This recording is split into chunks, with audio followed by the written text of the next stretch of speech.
So guys welcome back with another exciting video. हम लोग इस वीडियो के अंदर देखेंगे कि हम किस तरह से पाइथन को सीख सकेंगे हमारे 5 प्रोजेक्ट्स की मदद से। बिल्कुल जो भी हमारे पास प्रैक्टिकल इंप्लीमेंटेशन होती है हम वो करके देखेंगे, कोई भी थ्योरी वगैरह इसके अंदर नहीं होगी। मैं आपको सिंपल हमारे पास जो 5 पाइथन के प्रोजेक्ट्स मैंने यहाँ पर लिखे हुए हैं इनकी मदद से आपको तमाम हमारे जो इंपॉर्टेंट कॉन्सेप्ट्स हैं पाइथन के वो सिखाऊंगा। तो अगर आपको पहले पाइथन के अंदर आपने कोडिंग नहीं की है, किसी और लैंग्वेज के अंदर अगर आपने कोडिंग की है, आपने बिल्कुल भी कभी भी सिंटैक्स वगैरह नहीं देखा पाइथन का, तो आप लोग इस वीडियो को देखने के बाद एक अच्छा खासा प्रोग्राम जो है वो पाइथन के अंदर लिख सकेंगे। तो यहाँ पर हम कौन कौन से हमारे प्रोजेक्ट्स जो हैं वो डिस्कस करेंगे। तो बात करते हैं कौन से प्रोजेक्ट्स हैं हमारे पास। सबसे पहले आएगा नंबर गेसिंग गेम, फिर आएगा टू डू लिस्ट, फिर सिंपल कैलकुलेटर, वर्ड स्क्रैपर और वर्ड काउंट टूल। तो जितने भी हमारे पास एडवांस कॉन्सेप्ट्स होते हैं इंपॉर्टेंट जो आपको ज़रूरी होंगे, और उसके अलावा जो बेसिक कॉन्सेप्ट्स हैं वो सारे के सारे हम इन 5 प्रोजेक्ट्स की मदद से कवर करेंगे। तो हम टाइम को बिल्कुल भी ज़ाया नहीं करेंगे, हमारे सबसे पहले हमारे प्रोजेक्ट की तरफ बढ़ते हैं। यहाँ पर हमारे पास आता है नंबर गैसिंग गेम। तो नंबर गैसिंग गेम हमने पहले भी कई मरतबा देखा होगा, लेकिन ये है कि इसकी वजह ये है इस चीज़ को डिस्कस करने की कि ये हमारे पास जो प्रोजेक्ट है इसके ज़रिए से हम कंडीशंस वगैरह को अपनी क्लियर कर सकते हैं। इसके अलावा जैसे जैसे हम एक तरतीब के साथ अपने फ्लो के अंदर अपने प्रोग्राम्स को करेंगे, तो हमारे जो जितने भी कॉन्सेप्ट्स हैं तरतीब के साथ वो सारे के सारे हम देख पाएंगे कि हम किस तरह से उनको क्लियर करेंगे। तो हमारे पास सबसे पहले आ जाता है number guessing game. Number guessing game के बारे में मैं आपको एक इंट्रोडक्शन देता चलूँ तो ये कुछ इस तरह से है कि हम अपने कंप्यूटर की मदद से कोई एक रैंडम नंबर जो है वो जनरेट करवाएंगे। तो अब क्या होगा कि हमारा जो यूज़र है वो उस नंबर को गैस करेगा कि क्या जो नंबर है वो क्या मतलब कंप्यूटर ने स्टोर करके रखा हुआ है। ठीक है, तो उसके बाद हम क्या करेंगे कि हमारा जो यूज़र है वो इनपुट इनपुट करेगा कि कौन सा मतलब नंबर जो है वो गैस किया गया है। अब अगर वो नंबर बिल्कुल ठीक वो करेक्टली वो जो है वो गैस कर लेता है तो उस सूरत में गेम जो है वो विन कर जाएगा हमारा यूज़र। लेकिन अगर हमारा यूज़र जो है वो नंबर को कम बताता है तो उस सूरत में हमारा प्रोग्राम उससे कहेगा कि आपको कुछ बड़ा नंबर जो है वो ट्राई करना चाहिए। इसी तरह से अगर हमारा जो यूज़र है वो बड़ा नंबर कोई मतलब हमारे एक्चुअल नंबर से बड़ा कोई नंबर जो है वो लिख देता है तो उस सूरत में हमारा प्रोग्राम बताएगा कि आपको जो नंबर है वो कम करना है। तो कुछ इस तरह से हम इस चीज़ को करेंगे। तो यहाँ पर मैंने बिल्कुल मतलब हर एक कॉन्सेप्ट को आपको नहीं करवा पाऊंगा, जो हमारे इंपॉर्टेंट कॉन्सेप्ट्स हैं उनको मैं यहाँ पर डिस्कस करूँगा। तो मुझे सबसे पहले क्या करना होगा, इंपोर्ट करना होगा एक मॉड्यूल का जिसका नाम है रैंडम। अब रैंडम मॉड्यूल क्या होता है और ये किस तरह से काम करता है इसके बारे में थोड़ी सी बात करते हैं, क्योंकि मैं ये एज्यूम कर रहा हूँ कि आपको पाइथन की कोडिंग जो है वो नहीं आती। इसी वजह से मैं आपको जो भी कॉन्सेप्ट्स हैं वो साथ साथ बताता जाऊंगा। तो इंपोर्ट करने का मतलब ये है कि कोई इस तरह का हम पहले से कोड हमारे पास लिखा हुआ पड़ा है जो किसी दूसरे डेवलपर ने लिखा है। अभी हमें क्या करना है, हमें सिंपली उस कोड को उसके फंक्शंस की मदद से एक्सेस करना है, जो वो करता है हमें उससे करवाना है। अब जो रैंडम हमारे पास मॉड्यूल है ये बेसिकली पाइथन के अंदर हमारे पास साथ ही हमारे मतलब पाइथन के अंदर जैसे ही हम उसे इंस्टॉल करते हैं तो हमें वो वहाँ पर मिलता है। तो इसके अंदर मैं पाइथन की इंस्टॉलेशन वगैरह डिस्कस नहीं करूँगा। अगर आप एक तरतीब के साथ सारे जो हमारे पास कॉन्सेप्ट्स हैं उनको डिस्कस करना चाहते हैं, उनको मतलब समझना चाहते हैं, तो मेरे चैनल के ऊपर आपको एक कंप्लीट पाइथन की वीडियो मिल जाएगी। 10 आवर्स की वीडियो है, आप उसे देखें, आपको तमाम जो कॉन्सेप्ट्स हैं वो क्लियर हो जाएंगे। उसी वीडियो के अंदर आपके लिए जो पाइथन की इंस्टॉलेशन का मेथड है वो भी आपको मिल जाएगा। इसी वजह से मैं इस वीडियो के अंदर डिस्कस इसे नहीं करूँगा, क्योंकि मैं इसे बहुत ज़्यादा लेंथी नहीं करना चाहता। तो बात कर रहे थे हमारे रैंडम मॉड्यूल की। तो मुझे क्या करना होगा कि मैं सिंपली इंपोर्ट रैंडम अगर लिखूंगा तो चूंकि ये हमारा एक बिल्ट इन मॉड्यूल है, पहले से लिखा हुआ कोड है जो हमें पाइथन के साथ ही मिलता है, तो मैं इसे एज इट इज़ यहाँ पर इंपोर्ट कर सकता हूँ। तो यहाँ पर मुझे क्या लिखना है, मैं तो क्या करना चाहता हूँ, एक नंबर जो है वो जनरेट करवाना चाहता हूँ यूज़र से, बल्कि कंप्यूटर से एक नंबर जो है वो जनरेट करवाना चाहता हूँ, ताकि बाद में हमारा जो यूज़र है वो गैस कर सके कि ये नंबर क्या है। तो मुझे सिंपली क्या करना होगा, रैंडम डॉट रैंडिट। अब ये इसका एक मेथड है, इसका तरीकाकार है कि हम ये काम इसी तरह से करते हैं, तो आप इसे एज इट इज़ यूज़ करेंगे। तो हमें ये क्या करके देगा, ये जो रैंड इन फंक्शन है ये 1 से लेकर 100 तक जो भी नंबर्स हैं उनमें से कोई एक रैंडम नंबर हर बार हमें प्रिंट करके देगा। तो मैं ऐसे करता हूँ, पहले आपको प्रिंट करके दिखाता हूँ। अगर मैं इसे यहाँ से रन करूँ तो क्या होगा कि मुझे आप देखें 4 जो है वो नंबर एक मिला। अब दोबारा से इसे रन करूँ तो 98, इसी तरह से 97। तो मतलब ये है कि हर बार कोई एक नंबर जो है वो हमें जनरेट करके दिया जाएगा, जो कि दूसरे नंबर से मुख्तलिफ भी हो सकता है, सेम भी हो सकता है, कोई भी रैंडम नंबर होगा। हम एक्सपेक्ट नहीं कर पाएंगे कि ये नंबर जो है वो नेक्स्ट टाइम आएगा। तो अब मुझे क्या करना है, एक गेम किस तरह से काम करती है कि वो एक लूप में काम करती है। जब तक हम गेम को क्विट नहीं कर देते या हम गेम को जीत नहीं जाते तब तक हम उस चीज़ को जो है वो बार बार करते रहते हैं, बार बार गेम जो है वो हमारे सामने आती है। तो इसी वजह से मुझे यहाँ पर लूप्स का कॉन्सेप्ट यूज़ करना पड़ेगा। लूप का मतलब ये है कि मैं किसी काम को रिपीटेडली करना चाहता हूँ।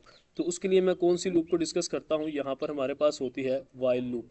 अब वाइल लूप के बाद मुझे कोई एक कंडीशन लिखनी पड़ती है जो कि उसे मतलब ख़त्म करेगी, क्योंकि एक काम को मैं बार बार तो नहीं कर सकता ना, इनफाइनेटली मैं नहीं कर सकता।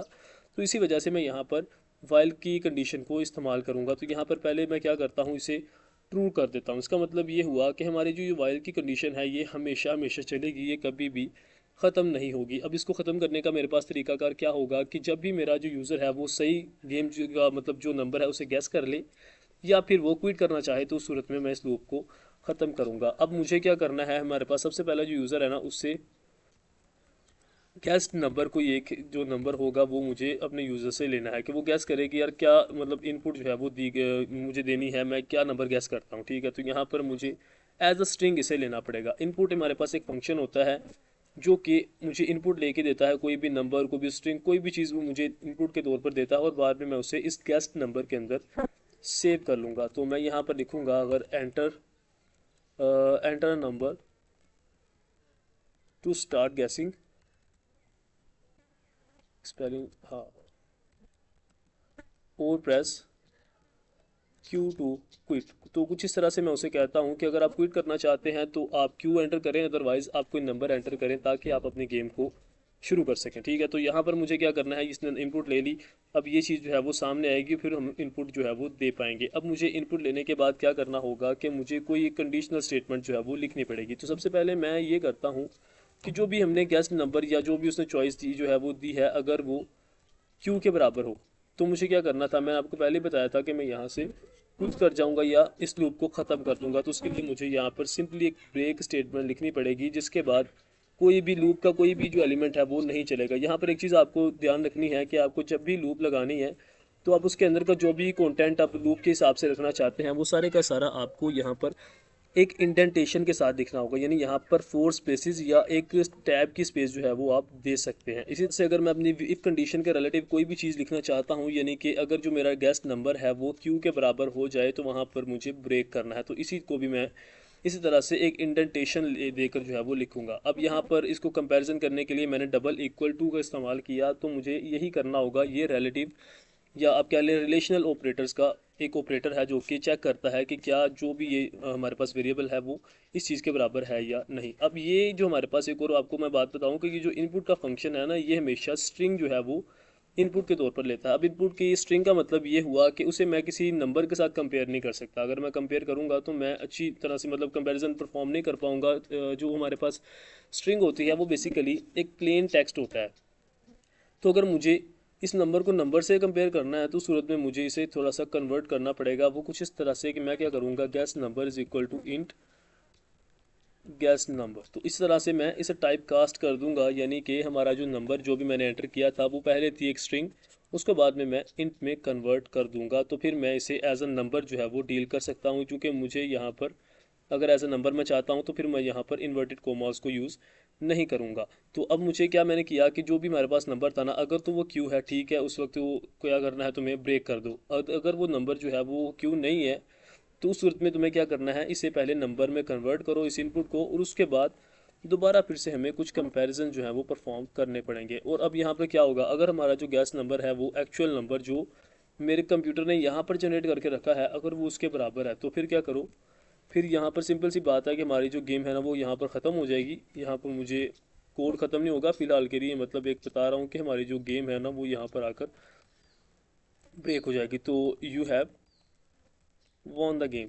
तो फिलहाल के लिए इतना लिखते हैं। तो अगर हमने नंबर जो है वो सही गैस कर लिया तो उस सूरत में हम गेम को जीत जाएंगे। लेकिन यहाँ पर हम एक और कंडीशन लगाएंगे, जब हमें मल्टीपल कंडीशंस लगानी होती है तो हम एलिफ का यूज़ करते हैं। अब इसके बाद मैं एक और कंडीशन लिखूंगा कि अगर जो मेरा गैस नंबर है वो हमारे एक्चुअल नंबर से बड़ा है, तो उस सूरत में क्या करना है। अच्छा, यहाँ पर मुझे जब भी हमारी जो गेम है वो जैसे ही ख़त्म होगी मुझे यहाँ पर ब्रेक लगाना पड़ेगा ताकि जो गेम है ना वो इस लूप से बाहर आ जाए।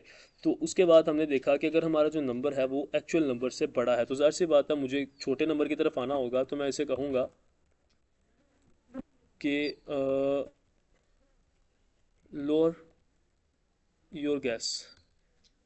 तो कुछ इस तरह से अगर मैं कहूँगा तो वो इसका मतलब ये होगा ना कि अपने नंबर को कुछ कम करो, आपने एक बड़ा नंबर जो है वो लिखा है। तो उसके अलावा हमारे पास एक और कंडीशन हो सकती है कि अगर जो मेरा नंबर है वो एक्चुअल नंबर से छोटा है, तो उस सूरत में मैं उसे कहूँगा कि अपने नंबर को जो है वो इंक्रीज़ करो, एक बड़ा नंबर जो है वो आपको चाहिए।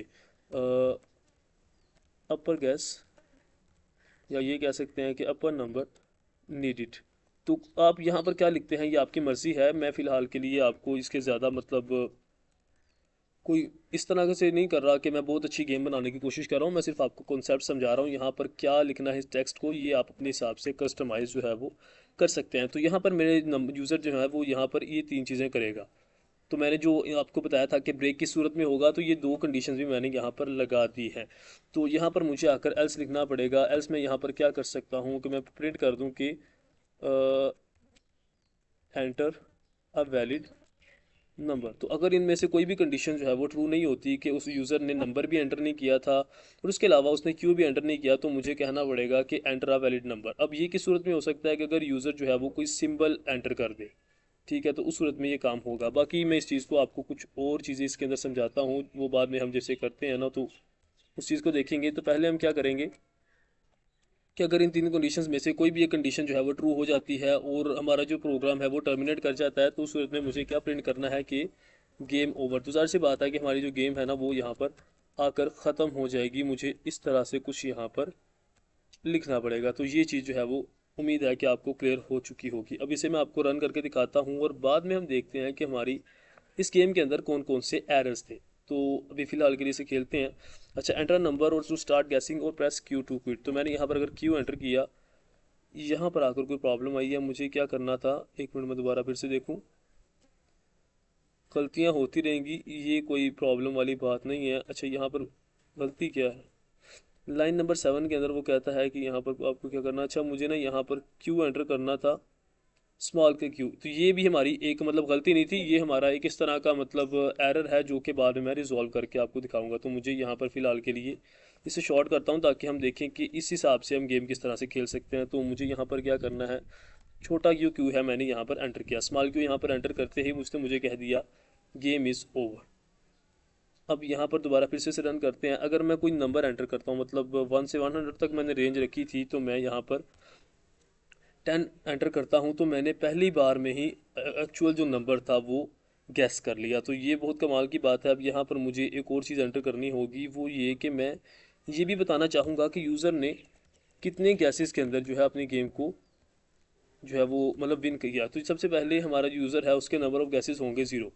अब अगर यहाँ पर आकर उसने क्यू जो है वो एंटर नहीं किया, कोई नंबर एंटर किया था, तो ज़ाहिर सी बात है कि हमारे पास जो नंबर ऑफ गैसेस है उसे बढ़ जाना चाहिए, क्योंकि वो एक नंबर जो है वो यूज़र ने एंटर कर लिया है। अब यहाँ पर आकर मुझे क्या करना होगा, एक एफ स्ट्रिंग का आपको कॉन्सेप्ट बताता हूँ कि अगर यहाँ पर आप एफ स्ट्रिंग यहाँ पर लिखते हैं, तो उस सूरत में आप इस स्ट्रिंग के अंदर कोई एक वेरिएबल भी एंटर कर सकते हैं।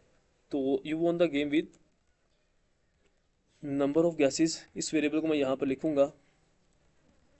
तो यहाँ पर अगर इस तरह से मैं मेंशन कर दूँ, तो हमारे पास जो नंबर ऑफ़ गैसेस हैं वो हर बार इंक्रीमेंट होंगे जैसे जैसे हमारा जो यूज़र है वो नंबर्स एंटर करेगा।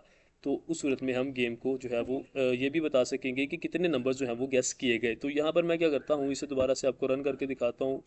वैसे मुझे ना ये उम्मीद नहीं है, पहली बार जो मैंने पहली बार में गैस कर लिया था, लेकिन अब मुझे बिल्कुल भी उम्मीद नहीं है कि मैं सही नंबर जो है वो गैस कर पाऊँगा। तो देखिए, आपने उसने कहा कि आपको कुछ बड़ा नंबर चाहिए 30। कमाल की बात है कि जितनी मरतबा मैंने पहले ये गेम खेली थी, मुझे 13 मरतबा जो है वो नंबर सोचने पड़ रहे थे, बार बार गैस करना पड़ा था। लेकिन इस बार मैं फिर से 2 गैसेस के साथ जीत चुका हूँ। तो आप देखिए कि मैंने 2 मरतबा कुछ एंटर करके उसे दिया, तो उस सूरत में मुझे उसने कह दिया कि आपने 2 गैसेस यूज़ किए हैं और आप इस गेम को जीत चुके हैं। अब यहाँ पर जो एरर्स थे उनकी बात करते हैं। अगर तो मैं क्यू एंटर करता हूँ तो उस सूरत में मैं क्यू क्विट कर देता हूँ, और अगर मैं कोई नंबर एंटर करता हूँ तो उस सूरत में क्या होता है कि मुझे गेम जो है वो मतलब प्रोसीड करती है। अब यहाँ पर मैं क्या करूँ कि अगर मैं कोई अल्फ़ाबेट एंटर कर दूँ, ई एंटर कर दिया, तो देखिए मुझे यहाँ पर एक एरर मिल रहा है। अब ये एरर नहीं आना चाहिए यहाँ पर।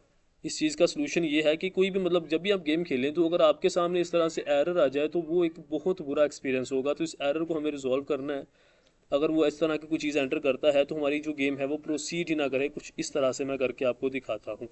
तो एक नया वेरिएबल हम यहाँ पर बनाते हैं जिसका नाम होगा इज़ नंबर। तो इसको पहले मैं मतलब एज इट इज़ यहाँ पर ट्रू इसके अंदर रखूँगा। ट्रू का मतलब ये है कि सच या झूठ इस तरह की एक डेटा टाइप होती है जो कि हम इस नंबर के अंदर स्टोर करेंगे। अब यहाँ पर आकर मैं चेक करूँगा कि अगर हमारे पास जो नंबर है यहाँ पर ये काम जो है ना इसको नंबर में कन्वर्ट करने का, वो उसी सूरत में होता है कि अगर हम किसी नंबर को ही इंट में टाइप कास्ट करने की कोशिश करें।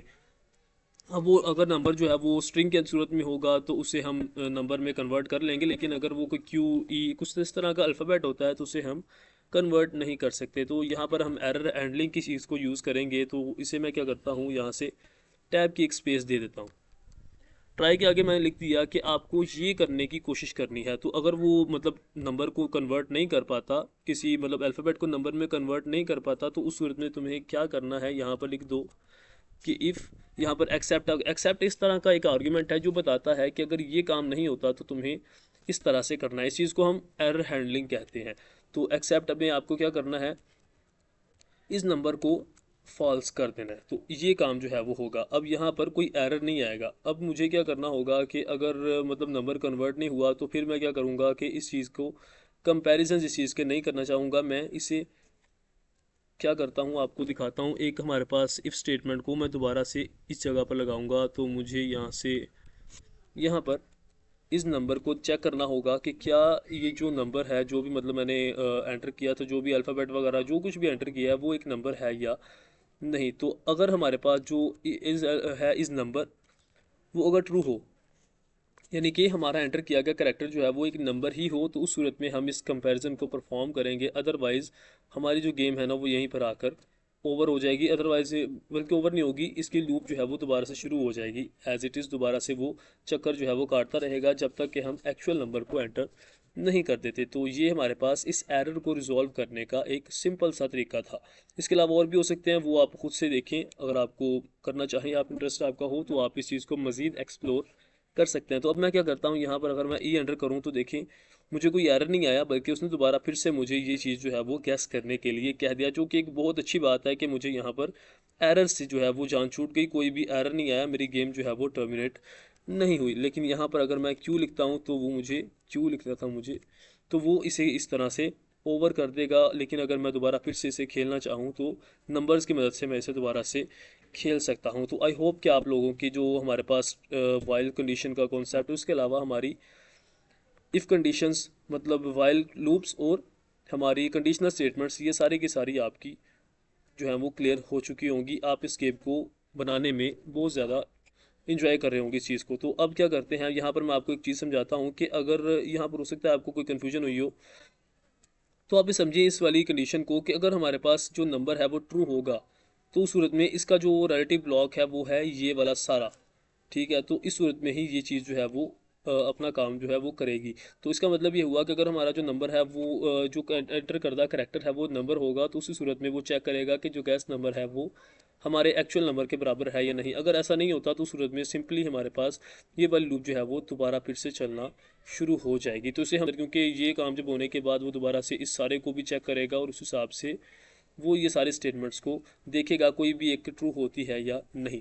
तो आई होप कि आप लोगों को इसमें कोई भी कन्फ्यूजन जो है वो नहीं रही होगी। कोई भी अगर आपको कन्फ्यूजन हो तो आप लोग कमेंट्स में मुझसे पूछें, मैं आपको सारी चीज़ों के जवाब दूंगा। आई पर्सनली लाइक कि मैं इस चीज़ का आपको क्या बताऊँ अगर आप कोई प्रॉब्लम आपको होती है।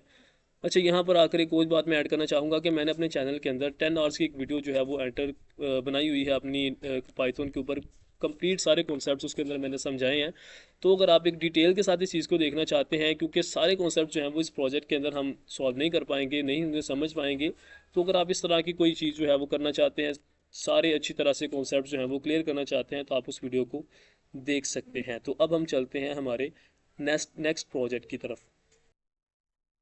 सो गाइस, अब बात करते हैं हमारे सेकंड प्रोजेक्ट की, जिसका नाम है टू डू लिस्ट। इसके बारे में आपने पहले भी कभी सुन रखा होगा कि इस तरह का मतलब एक प्रोग्राम जो कि इस चीज़ को सेव करके रखेगा कि हमें कौन सा काम जो है वो करना है। कुछ इस तरह से अगर हम टाइम टेबल वगैरह बनाना चाहते हैं तो अब वो चीज़ें जो है वो आप इसके अंदर एंटर कर पाएंगे। बिल्कुल एक शॉर्ट तरीके से मैं आपको करके दिखाऊंगा, एक कॉन्साइज प्रोग्राम, जिसे आप अपनी मदद मतलब अगर आप चाहें तो उसे मज़ीद अपनी मर्ज़ी से मज़ीद कॉम्प्लेक्स कर सकते हैं। लेकिन हम यहाँ पर सिंपली कॉन्सेप्ट्स को डिस्कस करेंगे। तो मैं यहाँ पर सिंपल सा एक टू डू लिस्ट प्रोग्राम जो है वो आपको बनाकर दिखाता हूँ। अच्छा, हमने जो अपनी लास्ट वीडियो हमारे पास था प्रोजेक्ट, उसके दौरान हमने एक इस तरह का मॉड्यूल जो है वो इंपोर्ट करके दिया था जो कि हमारी पाइथन के अंदर बिल्ट इन पहले से मौजूद होता है। लेकिन इसके अलावा हमारा जो वर्ड स्क्रैपर होगा ना, ये वाला प्रोग्राम, इसके अंदर हम इस तरह से भी देखेंगे कि हम इंटरनेट से किस तरह किसी मॉड्यूल को इंस्टॉल करके किस तरह से यूज़ कर सकते हैं। तो अब हम बात करते हैं हमारी टू डू लिस्ट की। तो यहाँ पर आकर एक चीज़ मैं आपको बताता हूँ कि हम किस तरह से एक फंक्शन लिख सकते हैं हमारी किसी प्रोग्राम के अंदर एक फंक्शन को किस तरह से इम्प्लीमेंट कर सकते हैं। फंक्शन का मतलब ये है कि इस तरह का एक कोड ब्लॉक जो कि जब भी हम उसे कॉल करें वो रन हो, ताकि मुझे बार बार एक प्रोग्राम को या एक मतलब कोड को बार बार ना लिखना पड़े, रिपीटिशन वगैरह जो है वो मुझे ना करनी पड़े। तो उसका हमारे पास क्या तरीकाकार होता है कि अगर मैं यहाँ पर डेफ लिखता हूँ तो ये हमारे पास है एक कीवर्ड जो कि बताएगा कि यहाँ से एक फंक्शन जो है वो शुरू हो रहा है। तो यहाँ से मैं क्या करता हूँ, इस फंक्शन का मुझे कोई एक नाम रखना पड़ेगा। तो मैं यहाँ पर टू डू लिस्ट इस तरह से नाम रख कर उसके आगे सिंपल जो हमारे पास पैरेंथेसिस होती हैं, ये ब्रैकेट्स, उन्हें लगा दूंगा। तो इसका मतलब होगा कि ये एक फंक्शन है। अब जाहिर सी बात है, इस फंक्शन के अंदर मैं कोई चीज़ करना चाहता हूँ तो यहाँ पर मुझे एक इंडेंटेशन जो है वो ज़रूर देनी होगी। तो मैंने कुछ इस तरह से इसकी इंडेंटेशन जो है वो लगा दी। अब यहाँ से मुझे काम को शुरू करना है तो मुझे सिंपली क्या करना होगा, मैं चाहता हूँ कि मेरे यूज़र के पास कुछ इस तरह से मतलब एक चॉइस आए, वो बताए कि आप अपना बताएं कि आप क्या करना चाहते हैं। तो यहाँ पर मैं सबसे पहले इनपुट लूँ या क्या करूँ, हाँ यहाँ पर पहले मुझे दिखाना होगा तो कि हमारे पास ऑप्शंस क्या है। तो यहाँ पर हमारे पास ऑप्शंस क्या होंगे, एक ऑप्शन होगा हमारे पास टास्क को ऐड करने का। उसके बाद हमारे पास दूसरा फंक्शन होगा ये बताने का कि आप किसी चीज़ को, किसी टास्क को डिलीट करना चाहते हैं। ठीक है, मैं कहना चाहता हूँ कि मुझे जो मेरा शेड्यूल है उसमें से एक टास्क जो है वो मैंने कर लिया है तो उसे आप डिलीट कर दें। तो इस तरह से मैं तीन चीज़ें मेरे पास यहाँ पर हो चुकी हैं। अब आखिरी चीज़ हमारे पास ये हो सकती है कि मैं इस टू डू लिस्ट को यहाँ से एग्जिट करना चाहता हूँ। प्रिंट स्टेटमेंट का मतलब उम्मीद है कि आपको समझ आ चुकी होगी कि मैं कुछ भी प्रिंट करना चाहता हूँ तो मैं इस प्रिंट स्टेटमेंट के अंदर लिखता हूँ। तो यहाँ पर अगर मैं एग्जिट करना चाहूँगा तो मुझे उस हिसाब से कोई नंबर जो है वो देना पड़ेगा। अभी सबसे पहले अगर मैं इसे आपको रन करके दिखाऊँ तो जब भी मैं इसे करता हूँ ना, इसे रन करना है इस कोड को, तो पहले हमारे पास क्या था कि मैं सिंपली उसे हमारे कोड रनर की मदद से रन कर देता था और वो मेरे पास प्रोग्राम जो है वो हो जाता था। लेकिन अगर यहाँ पर मुझे इस चीज़ को रन करना हो तो मुझे इस वाले फंक्शन को कॉल करना पड़ेगा। अगर मैं इसको रन करके दिखाऊँ तो आप देखिए कि यहाँ पर कुछ भी नहीं हुआ। इसका मतलब ये हुआ कि मुझे इस फंक्शन को रन करना होगा। तो मैं कुछ इस तरह से इसे कॉल करूँगा और अगर मैं रन करूँ तो यहाँ पर ये देखिए मुझे चार चीज़ें जो है वो मिल चुकी हैं। सो इस पॉइंट पर हमारा प्रोग्राम जो है वो इस स्टेज तक पहुँच चुका है कि अगर मैं इसको रन करता हूँ तो वो मुझे कुछ इस तरह से ये जो कोड है वो देगा। लेकिन मैं ये नहीं चाहता, मैं ये चाहता हूँ कि अगर मेरे पास जो एक यूज़र जो है वो इनपुट करे कोई एक बात कि अगर वो ऐड टास्क करना चाहता है, डिलीट करना चाहता है या व्यू करना चाहता है, तो उस सूरत में हम उस चीज़ को परफॉर्म करके दिखाएं। तो मैं सबसे पहले क्या करूँगा, यहाँ पर एक वेरिएबल जो है वो बनाता हूँ जिसके अंदर हम यूज़र की चॉइस को इनपुट करेंगे। अब यहाँ पर मुझे करना होगा एंटर योर चॉइस। कुछ इस तरह से मैं यूज़र से कहूँगा तो हमारा यूज़र है वो एंटर करेगा। तो अब मुझे क्या करना है, चॉइस जो है वो एंटर हो चुकी है। तो मैं दोबारा फिर से कंपैरिजन वाली स्टेटमेंट्स को यूज़ करता हूँ कि अगर हमारे पास जो चॉइस है वो किसके बराबर हो, वो हो 1 के बराबर। तो अच्छा यहाँ पर आकर ये क्या हो रहा है, अच्छा यहाँ पर आकर क्या हो रहा है कि मेरा जो यूज़र है ना, यहाँ पर जो मैं कंपैरिजन कर रहा हूँ वो मैं कर रहा हूँ if choice is equal to, यहाँ पर कॉलन लगाकर। तो इसका मतलब ये है कि मैं स्ट्रिंग से ही कंपैरिजन कर रहा हूँ। आप ये चीज़ जो है वो भी कर सकते हैं क्योंकि मैंने जो इनपुट थी उसे इंटीजर के अंदर टाइप कास्ट नहीं किया, इंटीजर में उसे कन्वर्ट नहीं किया। तो इस वजह से मैं इसे एज इट इज़ कंपेयर कर सकता हूँ। तो अगर मेरी जो चॉइस है वो ये है तो मैं एक और काम करूँगा कि ऐड टास्क नाम का जो एक फंक्शन है वो उसे रन करूँगा। तो यहाँ पर मेरे पास जो ऐड टास्क है वो फ़िलहाल के लिए मैंने लिखा नहीं है, तो यहाँ पर मुझे एक एरर सा दिखाई देगा। लेकिन मैं इस सारे काम को फंक्शंस की मदद से करना चाहता हूँ तो इस वजह से मैं इसे ऐड टास्क एक फ़ंक्शन जो है वो दे दूँगा कि जी जैसे ही हमारे पास ये इनपुट आए तो आपको ये वाला जो फंक्शन है उसे रन करना है। इसको मैं बाद में स्पेसिफाई करता हूँ, बनाता हूँ हमारे इस फंक्शन को।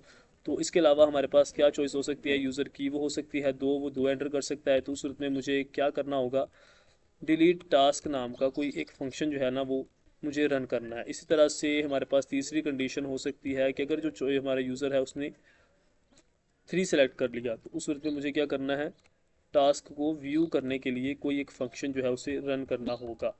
तो इसके अलावा हमारे पास चौथी जो है सिचुएशन वो कुछ इस तरह से है कि अगर मेरा जो यूज़र है वो 4 एंटर करता है तो उस सूरत में क्या करो, एग्ज़िट कर जाओ। तो एग्ज़िट का मतलब हम क्या कर सकते हैं, यहाँ पर मुझे एक चीज़ और लिखनी होगी वो है हमारी वाइल स्टेटमेंट, बिल्कुल उसी तरह से जैसे मैंने अपने पहले प्रोग्राम के अंदर लिखी थी। मैं इसे यहाँ से एक टैब की स्पेस दूंगा तो वो हमारे इस वाइल ट्रू के अंदर चला जाएगा। अच्छा, यहाँ पर अगर मैंने हमारा यूज़र जो है वो चॉइस करता है 4 की, तो उस सूरत में हमारी जो लूप है उसे ब्रेक हो जाना चाहिए। अगर यहाँ पर मैंने जो लूप है वो क्यों लगाई, तो वो इस वजह से कि मैं बार बार जो है अपने यूज़र से पूछूंगा कि आप क्या करना चाहते हैं, यानी पहली बार में ही हमारा प्रोग्राम जो है वो टर्मिनेट नहीं होगा, बार बार वो पूछेगा अगर मैं ऐड करना चाहता हूँ, टास्क को व्यू करना चाहता हूँ या डिलीट करना चाहता हूँ। इसी वजह से मैंने यहाँ पर ब्रेक लिखा कि अगर मेरा जो यूज़र है वो 4 एंटर करता है तो उस सूरत में ब्रेक कर दो। लेकिन अगर इनमें से कोई भी एक चीज़ जो है वो नहीं होती और हमारा यूज़र है वो 1 2 3 4 से ज़्यादा कुछ भी और चीज़ जो है वो एंटर कर देता है, तो मुझे क्या करना है, यहाँ पर मुझे क्या कर देना है, यहाँ पर इस लूप को ब्रेक कर देना है। ये मैंने क्या किया, नहीं यहाँ पर कुछ शायद गलती हो गई है। अगर 4 एंटर करता है तो भी ब्रेक कर दो, और अगर कुछ और इसके अलावा एंटर करता है तो वो भी उसे ब्रेक कर देना चाहिए। तो ठीक है, ये भी इस तरह से हम कर सकते हैं कि अगर वो 4 एंटर करे तो उसमें भी ब्रेक कर दो, और यहाँ पर मैं ऐसे करता हूँ ना, यहाँ पर मैं कह देता हूँ इनवैलिड इनपुट, ताकि वो जो प्रोग्राम है ना वो ब्रेक ना हो। इनवैलिड इनपुट, तो प्रोग्राम को ब्रेक नहीं करना चाहिए बल्कि उसे दोबारा फिर से उससे जो एक्चुअल नंबर है वो डिमांड करना चाहिए। तो इस तरह से हमारा ये जो फंक्शन है वो रन होगा। अब अच्छा, अगर यहाँ पर मैं आपको रन करके इसे दिखाऊँ तो वो कहता है एंटर अ चॉइस। तो अगर मैं 1 दबाता हूँ तो भी उसने कहा कि आपका जो ऐड टास्क है ना वो डिफाइंड नहीं है, लेकिन अगर मैं यहाँ पर 4 लिखूँ तो वो प्रोग्राम को टर्मिनेट कर रहा है। तो अब मुझे क्या करना है, यहाँ पर मुझे ये करना है कि मैं हमारे जो टास्क वाले जितने भी मैंने यहाँ पर फंक्शन दिखे हैं उन सबको मुझे डिफाइन करना होगा। तो यहाँ पर हमारी जो बेसिक काम है वो किस तरह से होगा कि मैं एक लिस्ट बनाऊंगा अपने टास्क की। ठीक है, लिस्ट हमारी होगी जिसके अंदर हमारे टास्क जो है वो एंटर किए जाएंगे। तो यहाँ पर एक चीज़ हो सकती है कि मैं लिस्ट के अंदर टास्क के अलावा उनकी डेट वगैरह या कुछ इस तरह से चीज़ें भी एंटर कर दूँ, लेकिन एक नॉर्मल जो हमारे पास होता है एक टू डू लिस्ट, उसके अंदर सिर्फ टास्क जो है वो लिखे होते हैं। तो इस वजह से मैं सिंपली जो टास्क हैं वो उन्हें एंटर करूँगा। तो उसके लिए मैं एक लिस्ट बना देता हूँ, एक एम्प्टी लिस्ट। लिस्ट क्या होती है कि इसके अंदर हम मल्टीपल चीज़ें जो है वो स्टोर कर सकते हैं, वो किसी भी डेटा टाइप में हो सकती हैं। इसे हम किस तरह से यूज़ करेंगे ये चीज़ हम देखते हैं। तो मुझे क्या करना है, एक ऐड टास्क नाम का इस तरह से एक फंक्शन डिक्लेयर करना है। ठीक है, तो जब भी मेरा टास्क फंक्शन जो है वो रन होगा तो वो पूछेगा कि आप क्या टास्क जो है वो एंटर करना चाहते हैं अपनी लिस्ट के अंदर। तो इसके लिए मुझे टास्क नाम से एक वेरिएबल मैंने बनाया जिसके अंदर मैं अपने यूज़र की जो इनपुट है उसे एंटर करूँगा। Enter the task to be edit in the to do list. तो इसको मैं कुछ इस तरह से लिख देता हूँ। तो इस तरह से हमारा यूज़र जो है वो कोई एक नंबर चीज़, वो कोई टास्क है वो एंटर कर देगा। तो जब भी टास्क हमारा एंटर होगा तो उसे हमें क्या करना है, हमारी लिस्ट के अंदर अपेंड कर देना है, टास्क डॉट अपेंड टास्क। तो ये अब क्या करेगा, अब हमारे पास जो ये चीज़ है ना, ये स्टेटमेंट ये क्या करेगी, हमारी इस लिस्ट के अंदर ये जो टास्क है जो भी मैंने यहाँ पर एंटर किया उससे अपेंड कर देगी। अपेंड का मतलब ये है कि अगर मैंने एक मरतबा अपेंड किया तो वो इसके अंदर आ जाएगा, दोबारा फिर से अगर मैं करूँगा तो वो हमारी उस लिस्ट के जो उसके नेक्स्ट वाली जगह होगी, यानी इसके अंदर क्योंकि मल्टीपल चीज़ें हैं ना कि मैं मल्टीपल चीज़ें एंटर कर सकता हूँ, तो वो दूसरी जो हमारे पास लोकेशन होगी वहाँ पर चला जाएगा। बेसिकली हमारा जो काम था वो ये था कि हम उसके अंदर अपेंड करें हमारी लिस्ट के अंदर। तो कुछ इस तरह से हमारा जो टास्क है ना वो अपेंड हो जाएगा, हमारी लिस्ट के अंदर वो एंटर हो जाएगा। तो यहाँ पर मैं क्या कहता हूँ कि सक्सेसफुली एंटर्ड द टास्क। तो ये चीज़ जो है वो आप लिख सकते हैं। तो अब हमारा जो टास्क है ना वो यहाँ पर एंटर हो जाएगा। ये तो होगा हमारा एक फंक्शन। इन सब को हम बाद में इम्प्लीमेंट करके देखेंगे कि ये किस तरह से मतलब काम कर रहे हैं। फिलहाल के लिए हम अपने जो नेक्स्ट फंक्शंस हैं उनकी बात करते हैं। नेक्स्ट फंक्शन हमारे पास क्या है, एक फंक्शन है हमारा डिलीट टास्क का। तो ज़ाहिर सी बात है कि अगर मैं किसी टास्क को परफॉर्म कर लेता हूँ, मुझे दोबारा से उसे की ज़रूरत नहीं है, तो मैं उसे डिलीट भी करना चाहूँगा। तो इस चीज़ को हम इस लाइन को कॉपी करते हैं। सबसे पहले मेरा यूज़र जो है वो पूछेगा, मेरा जो कंप्यूटर है वो पूछेगा कि यहाँ पर तुम्हें टू बी डिलीटेड, तुम्हें कौन सा जो टास्क है वो अपनी लिस्ट में से रिमूव करना है। तो यहाँ पर आकर मुझे क्या करना होगा कि जाहिर सी बात है कि हमारा जो टास्क है ना वो हमारी लिस्ट के अंदर मौजूद भी होना चाहिए।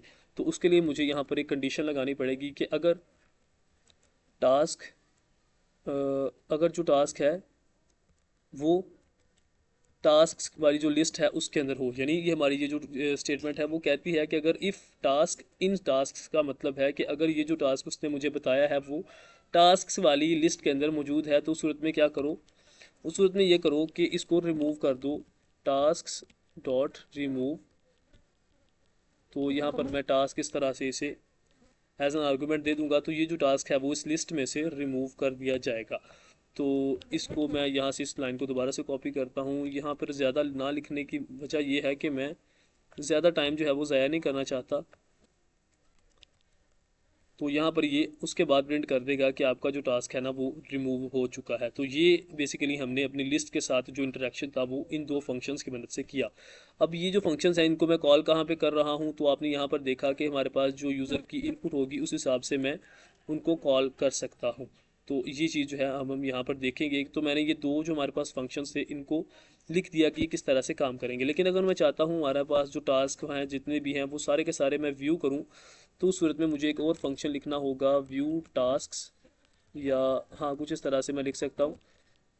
इन फंक्शंस को जब तक मैं रन नहीं करूँगा तब तक ये कोई काम नहीं करेंगे। तो अब मुझे इनको पहले डिफाइन करना होगा। मेरे पास व्यू टास्क जो है वो सारी सी बात है कि जितने भी लिस्ट के अंदर एलिमेंट्स हैं वो सारे उसे दिखाने चाहिए। तो मैं सिंपली यहाँ पर एक एफ स्ट्रिंग इस्तेमाल करूँगा। एफ स्ट्रिंग की मदद से मैं अपनी जो लिस्ट है ना उसके एलिमेंट्स को दिखा सकता हूँ।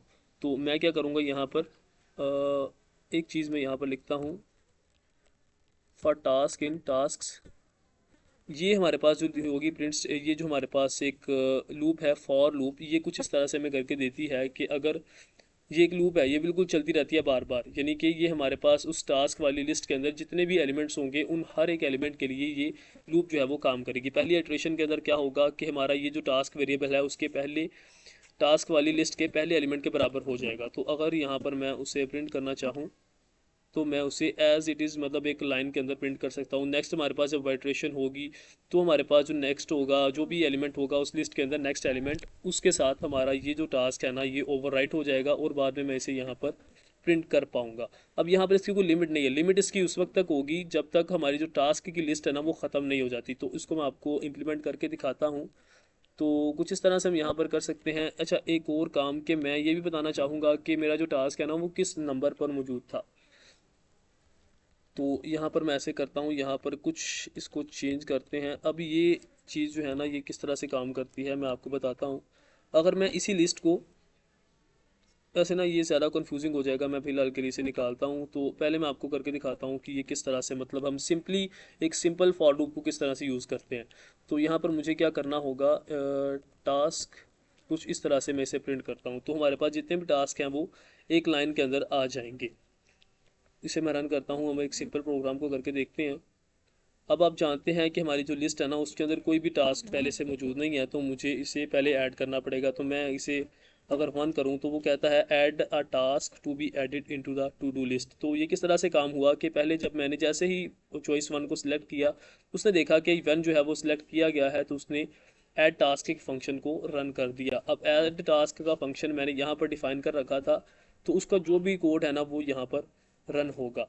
तो वो क्या करेगा कि पहले उसने ये वाली स्टेटमेंट मुझे कही कि enter the task to be added into the to do list. तो मैं यहाँ पर क्या कहता हूँ, गोइंग टू यूनिवर्सिटी। तो कुछ इस तरह से क्या हो गया, हाँ तो मैंने ये एक जो टास्क है ना वो एंटर कर दिया। ठीक है, आप कुछ भी एंटर कर सकते हैं। मैंने यहाँ पर एंटर कर दिया तो उसने कहा कि सक्सेसफुली एंटर द टास्क। तो जाहिर सी बात है कि अब मैं उसे व्यू भी करना चाहूँगा, तो उसने मुझे दोबारा फिर से कह दिया कि आपकी चॉइस क्या है। अब यहाँ पर अगर मैं 4 एंटर कर देता तो वो मुझे जो है वो लूप से एग्जिट कर देता, लेकिन मैं ये नहीं करूँगा। पहले मैं आपको बताऊँगा कि हमारे जो टास्क हैं वो व्यू हो रहे हैं या नहीं। इन चीज़ों के अंदर कोई गलती भी हो सकती है, उसके अंदर आपको मतलब परेशान नहीं होना है कि गलती क्यों हो रही है। गलतियाँ होती रहती हैं, हम देखेंगे कि हम उनको किस तरह से टैकल करेंगे। तो अगर मैं यहाँ पर 3 करता हूँ तो उसने मुझे बताया कि आपने जो टास्क है ना वो क्या यहाँ पर एंटर किया था। तो ये तो उसने मुझे बता दिया, लेकिन यहाँ पर ना एक चीज़ है, मैं इसे थोड़ा सा प्यारा करके लिखना चाहूँगा। तो मैं यहाँ पर बताऊँगा कि कुछ इस तरह से, you have the following task, कुछ इस तरह से। ठीक है, तो अब ये हमारे पास जो स्टेटमेंट है जब दोबारा से रन होगी तो वो ये भी बताएगा कि आपके पास ये जो सारे टास्क हैं ये मौजूद हैं करने के लिए। अब जो मैंने यहाँ पर चेंज किया है ये कुछ इस तरह से होगा कि मतलब वो मुझे पहले ये स्टेटमेंट भी दिखाएगा, बाद में वो अपने हमारे जो टास्क हैं ना वो करके हमें देगा। तो यहाँ पर मैं दोबारा से रन करता हूँ। इससे पहले यहाँ से मैं डिलीट करूँगा, दोबारा से इसे रन करूँगा। तो अब हम देखेंगे कि देखें क्या होगा कि सबसे पहले मुझे उसने ऑप्शन जो हैं वो दिए। तो वो कहता है कि कोई इनमें से एक ऑप्शन सिलेक्ट करो। मैं दोबारा से टास्क ऐड करता हूँ, गोइंग टू यूनिवर्सिटी। उसके बाद दोबारा फिर से उसने मुझे कहा कि आपको कोई एक चॉइस जो है वो एंटर करनी है। तो दोबारा फिर से मैं यहाँ से 1 2 3 4 में से कुछ एक एंटर करूँगा। मैं इस बार जो है वो 2 टास्क जो हैं वो एंटर करूँगा, ताकि आपको मैं बता सकूँ कि ये हमारे जो टास्क हैं वो एक लिस्ट जो है वो किस तरह से हमें दिखाती है। तो यहाँ पर गोइंग टू यूनिवर्सिटी के अलावा गोइंग टू जिम, तो कुछ इस तरह से मैंने 2 टास्क जो हैं वो एंटर कर दिए। अब यहाँ पर आकर मैं देखना चाहूँगा कि हमारे जो टास्क हैं वो क्या हैं। तो मैं यहाँ पर ऐसे 3 एंटर करके देता हूँ। तो देखिए यहाँ पर उसने मुझे you have the following task, going to university and going to gym. तो अब यहाँ से मुझे जो टास्क हैं वो एंटर करके दे दिए गए। अब यहाँ पर मैं ये भी कर सकता हूँ कि इन टास्क को मैं डिलीट करूँ। तो मुझे क्या करना होगा, इसके लिए मुझे टू इनपुट करना होगा। अब मुझे बताएगा कि enter the task to be deleted from the to do list. यहाँ पर अगर मैं देखें टू गोइंग टू जिम, कुछ इस तरह से इस चीज़ को मैं डिलीट करना चाहता हूँ, तो मैं एज इट इज़ यहाँ पर इसे लिख कर दे दूँगा। अगर मैं यहाँ पर कोई भी चीज़ एंटर करूँगा तो वो मुझे वो उसे उस टास्क को डिलीट करके देगा। तो अगर मैं यहाँ पर लिखता हूँ गोइंग टू जी, तो कुछ इस तरह से मैंने अगर ये टास्क जो है वो लिख दिया, तो वो बताएगा कि आपका जो टास्क है वो यहाँ से डिलीट हो चुका है। तो यहाँ से दोबारा फिर से हम देखते हैं हमारे टास्क जो है वो क्या थे। अगर मैं 3 एंटर करूँ तो उसने मुझे हमारी जो अपडेटेड लिस्ट थी टास्क की वो मुझे रिटर्न कर दिया। तो यहाँ पर गोइंग टू यूनिवर्सिटी ये सिर्फ सिंपली हमारे पास एक जो ऑप्शन है वो आ चुका है। तो कुछ इस तरह से हम अपने सारी मतलब लिस्ट को अपडेट कर सकते हैं अपने टास्क की, जितने भी टास्क जो है उनमें एंटर करना चाहता हूँ। लेकिन अगर मैं यहाँ से इसे एग्जिट करना चाहूँ तो मैं सिंपली यहाँ से 4 जो है वो एंटर करूँगा, और मुझे जो हमारा जो प्रोग्राम है वो एग्जिट होकर मिल जाएगा। तो इस चीज़ को मैं कुछ और कस्टमाइज़ करना चाहूँगा कि यहाँ पर मैं कुछ एक इनपुट यहाँ पर लिख दूँ कि अगर हमारे पास जो यूज़र है ना उसने 4 एंटर किया तो उसमें मुझे ये प्रिंट करके दो कि thanks for using.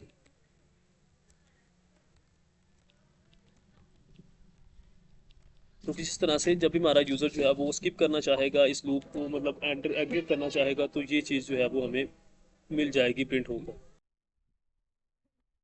So guys हम आ चुके हैं हमारे सिंपल कैलकुलेटर प्रोजेक्ट में, जिसके अंदर हम देखेंगे कि हम एक सिंपल कैलकुलेटर जो है वो किस तरह से बना सकते हैं। अब इस चीज़ को करने के हमारे पास मल्टीपल वेज हैं। हमारे पास ऑब्जेक्ट ओरिएंटेड प्रोग्रामिंग भी है, लेकिन मैं इस वीडियो के लिए, इस स्पेसिफिक वीडियो के लिए मैं ऑब्जेक्ट ओरिएंटेड प्रोग्रामिंग को डिस्कस नहीं करूँगा, क्योंकि उसके लिए ये जो है कि हमारे पास जो इनहेरिटेंस वगैरह के जो कॉन्सेप्ट्स हैं ना वो हम इसके अंदर क्लियर नहीं कर पाएंगे। इसलिए मैं सिंपल हमारे पास जो फंक्शन ओरिएंटेड प्रोग्रामिंग होती है उसकी मदद से मैं आपको करके दिखाऊंगा। तो यहाँ पर आकर ये नहीं है कि अगर हम उसे नहीं करेंगे तो कोई प्रॉब्लम है, प्रॉब्लम वाली बात इतनी इसलिए नहीं है क्योंकि हमारा जो प्रोग्राम है ना वो हमारी फंक्शन ओरिएंटेड अप्रोच से भी अच्छी तरह से हो जाएगा। लेकिन अगर आप सारे कॉन्सेप्ट्स को डिस्कस करना चाहते हैं, अच्छी तरह से उसे समझना चाहते हैं, तो उस सूरत में मैंने आपको बताया कि मेरे चैनल के ऊपर एक कंप्लीट वीडियो मौजूद है 10 आवर्स की हमारे पाइथन के ऊपर। आप उसे जाकर देखें, आपके सारे कॉन्सेप्ट जो हैं वो क्लियर हो जाएंगे। मैंने उसके अंदर अपने हैंड रिटन नोट्स भी वहाँ पर इंक्लूड किए हैं, तो आपके लिए वो बहुत ज़्यादा हेल्पफुल हो जाएगा। तो सिंपल एग्जांपल्स और प्रैक्टिस सेट्स की मदद से उसे हमने यहाँ पर सॉल्व किया है। तो अब हम बात करते हैं हमारे कैलकुलेटर की। तो कैलकुलेटर क्या करेगा, इसकी मदद से हम अपने अरिथमेटिक ऑपरेटर्स के जितने भी कॉन्सेप्ट्स हैं कि हम किस तरह से उन्हें इस्तेमाल करते हैं, सिंपल अरिथमेटिक ऑपरेटर्स को हम देखेंगे कि वो हम किस तरह से कर सकते हैं। तो यहाँ पर मुझे क्या करना है, मैं एक सबसे पहले एक फंक्शन बनाता हूँ कैलकुलेटर नाम का, जो कि हमारे उन सारे फंक्शंस को कॉल करेगा जिनकी मदद से हम अरिथमेटिक जो ऑपरेशंस हैं उन्हें परफॉर्म करेंगे। तो ये भी बेसिकली इसका जो एक स्ट्रक्चर होगा वो इसी तरह से होगा जिस तरह से हमारे इस वाले प्रोग्राम का था। तो इससे मैं क्या करता हूँ, सबसे पहले हमारा कैलकुलेटर का फंक्शन होगा जो बाद में हमारे बाकी जो फंक्शंस हैं उन्हें इम्प्लीमेंट करके हमें देगा। तो यहाँ पर मैं क्या करता हूँ कि मुझे कुछ वही काम करना है, तो मैं ना ऐसे करता हूँ, यहाँ से इस चीज़ को यहाँ से कॉपी करता हूँ, यहाँ पर जाकर पेस्ट करते हैं और बाद में हम इसे थोड़ा सा चेंज करते हैं। तो यहाँ पर पहला हमारे पास टास्क क्या हो सकता है, या कैलकुलेटर का पहला ऑपरेशन वो कुछ हो सकता है इस तरह से एडिशन। इसी तरह से दूसरा उसका ऑपरेशन क्या होगा, सब्ट्रैक्शन। मैं यहाँ पर सिंपल जो हमारे पास 4 है ना हमारे ऑपरेटर, सिर्फ उन्हीं को डिस्कस करूँगा इस वीडियो के लिए। क्योंकि बाकी जो ऑपरेटर्स हैं उनकी रेफरेंस आपको इंटरनेट पर मिल जाएगी। तो बेसिकली हमारा काम जो इतना सा है कि हम इसे देखें कि हमारी जो ऑपरेटर्स हैं वो बेसिकली काम किस तरह से करते हैं, बकाया जो है उनको आप एक्सप्लोर कर सकते हैं हमारी उस वीडियो के अंदर जो कि मैंने आपको बताया। तो यहाँ पर हमें जो पांचवा ऑप्शन है वो सिंपली हमारे कैलकुलेटर को एग्जिट करने का रखना है।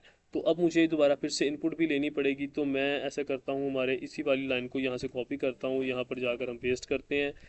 मैं चाहता हूँ कि मैं कम से कम कोड लिखूँ और ज़्यादा से ज़्यादा हमारा काम जो है वो हो। तो अब हमारा यूज़र जो है वो इनपुट करेगा जो अपनी चॉइस को। तो अगर उसकी चॉइस जो है वो हो जाती है, मतलब वो 1 एंटर करता है, तो सूरत में क्या करना है, हमें एडिशन के फंक्शन को रन करना है। इसे भी हम बाद में, जैसे हमने पहले प्रोग्राम के अंदर किया था, हम इसे भी बाद में जाकर जो है वो बना देंगे इस फंक्शन को। तो इसलिए मैं फॉर द टाइम बीइंग मैं इसे इस तरह से कॉल करता हूँ। तो सब्ट्रैक्शन का होगा, इसी तरह से हमें तीसरा ऑप्शन देना होगा एलिफ का। चॉइस अगर जो है वो हो जाए उसकी 3, तो उस सूरत में तुम्हें क्या करना है, तुम्हें सिंपली मल्टीप्लिकेशन को परफॉर्म कर देना है। तो स्पेलिंग्स ठीक हैं, हाँ स्पेलिंग्स ठीक हैं। एलिफ अगर उसकी जो चॉइस है वो हो जाती है 4, तो उस सूरत में तुम्हें क्या करना है, हमें कर देना है डिवीजन। तो कुछ इस तरह से मैं कर सकता हूँ। भाई मल्टीप्लिकेशन की जगह पर मैं प्रोडक्ट भी लिख सकता था, तो वो आपकी मर्ज़ी है। अगर यहाँ पर वो इन सारी में से मैं क्या लिखता हूँ, यहाँ पर ना एक और ऑप्शन आ सकता है हमारे पास, ये एग्जिट वाला जो है ना, उसे भी मुझे लिखना पड़ेगा। अगर उसकी जो चॉइस है ना वो हो जाती है 5, तो उस वक्त में क्या करो, हमारी लूप को ब्रेक कर दो। तो यहाँ पर भी मुझे वही एक लूप जो है वो एंटर करनी पड़ेगी। मैंने इस बार भी नहीं की है, मैं इसे इंडेंटेशन देता हूँ। यहाँ पर मैं एक लूप डिफाइन कर देता हूँ, हमारी ट्रू लूप जो हमेशा ट्रू रहेगी। अच्छा, यहाँ पर एक और चीज़ हो सकती है कि मैं ना इस वाली चीज़ को भी यहाँ पर ले आऊँ हमारे लूप के अंदर। तो इससे क्या होगा कि हमारे जो ऑप्शंस है ना वो हमें बार बार शो होंगे, तो हमें बार बार ऊपर जाकर ही देखना पड़ेगा कि हमारे पास ऑप्शंस कितने हैं। तो इसके अलावा अगर जो हमारे पास जो यूज़र है वो कोई और चीज़ एंटर कर देता है, एलिफ नहीं, यहाँ पर मुझे एल्स लगाना होगा कि अगर इन सारी कंडीशंस में से कोई भी ट्रू नहीं होती, तो हमारा जो यूज़र है वो उसे क्या हमें दिखाना है कि आप कोई वैलिड इनपुट जो है वो एंटर करें, आपने कोई एक इनवैलिड इनपुट जो है वो एंटर की है। तो उस सूरत में ये लूप जो है वो दोबारा से चलेगी कुछ इस तरह से। अच्छा, ये जो है वो सारा काम आपको समझ आ चुका होगा कि हमने किस तरह से किया। तो इसको हमें कॉल करना है यहाँ पर। मैं इसे किस तरह से कॉल करूँगा, कैलकुलेटर लिखकर आगे मैं इस तरह से पैरेंथेसिस लगा दूंगा, तो ये हमारा फंक्शन जो है वो कॉल हो जाएगा। तो यहाँ पर आप जानते हैं कि मैं कुछ भी एंटर करूँ ये नहीं होगा, क्योंकि मैंने एडिशन वगैरह कोई भी फंक्शन जो है वो इसे यहाँ पर नहीं लिखा है। तो मुझे इन फंक्शंस को यहाँ पर डिफाइन करना होगा। मैं यहाँ पर क्या करता हूँ कि हमारा यूज़र जो है ना वो कोई यहाँ पर नंबर देगा, तो num1 इज इक्वल टू, यहाँ पर मुझे पहले इसको टाइप कास्ट करना पड़ेगा इनपुट को इंटीजर के अंदर, ताकि हमारे नंबर्स के साथ हम डील कर पाएँ, क्योंकि नंबर्स को ये मैं ऐड कर सकते हैं। तो नंबर को मैं यहाँ पर लिखूंगा, तो एंटर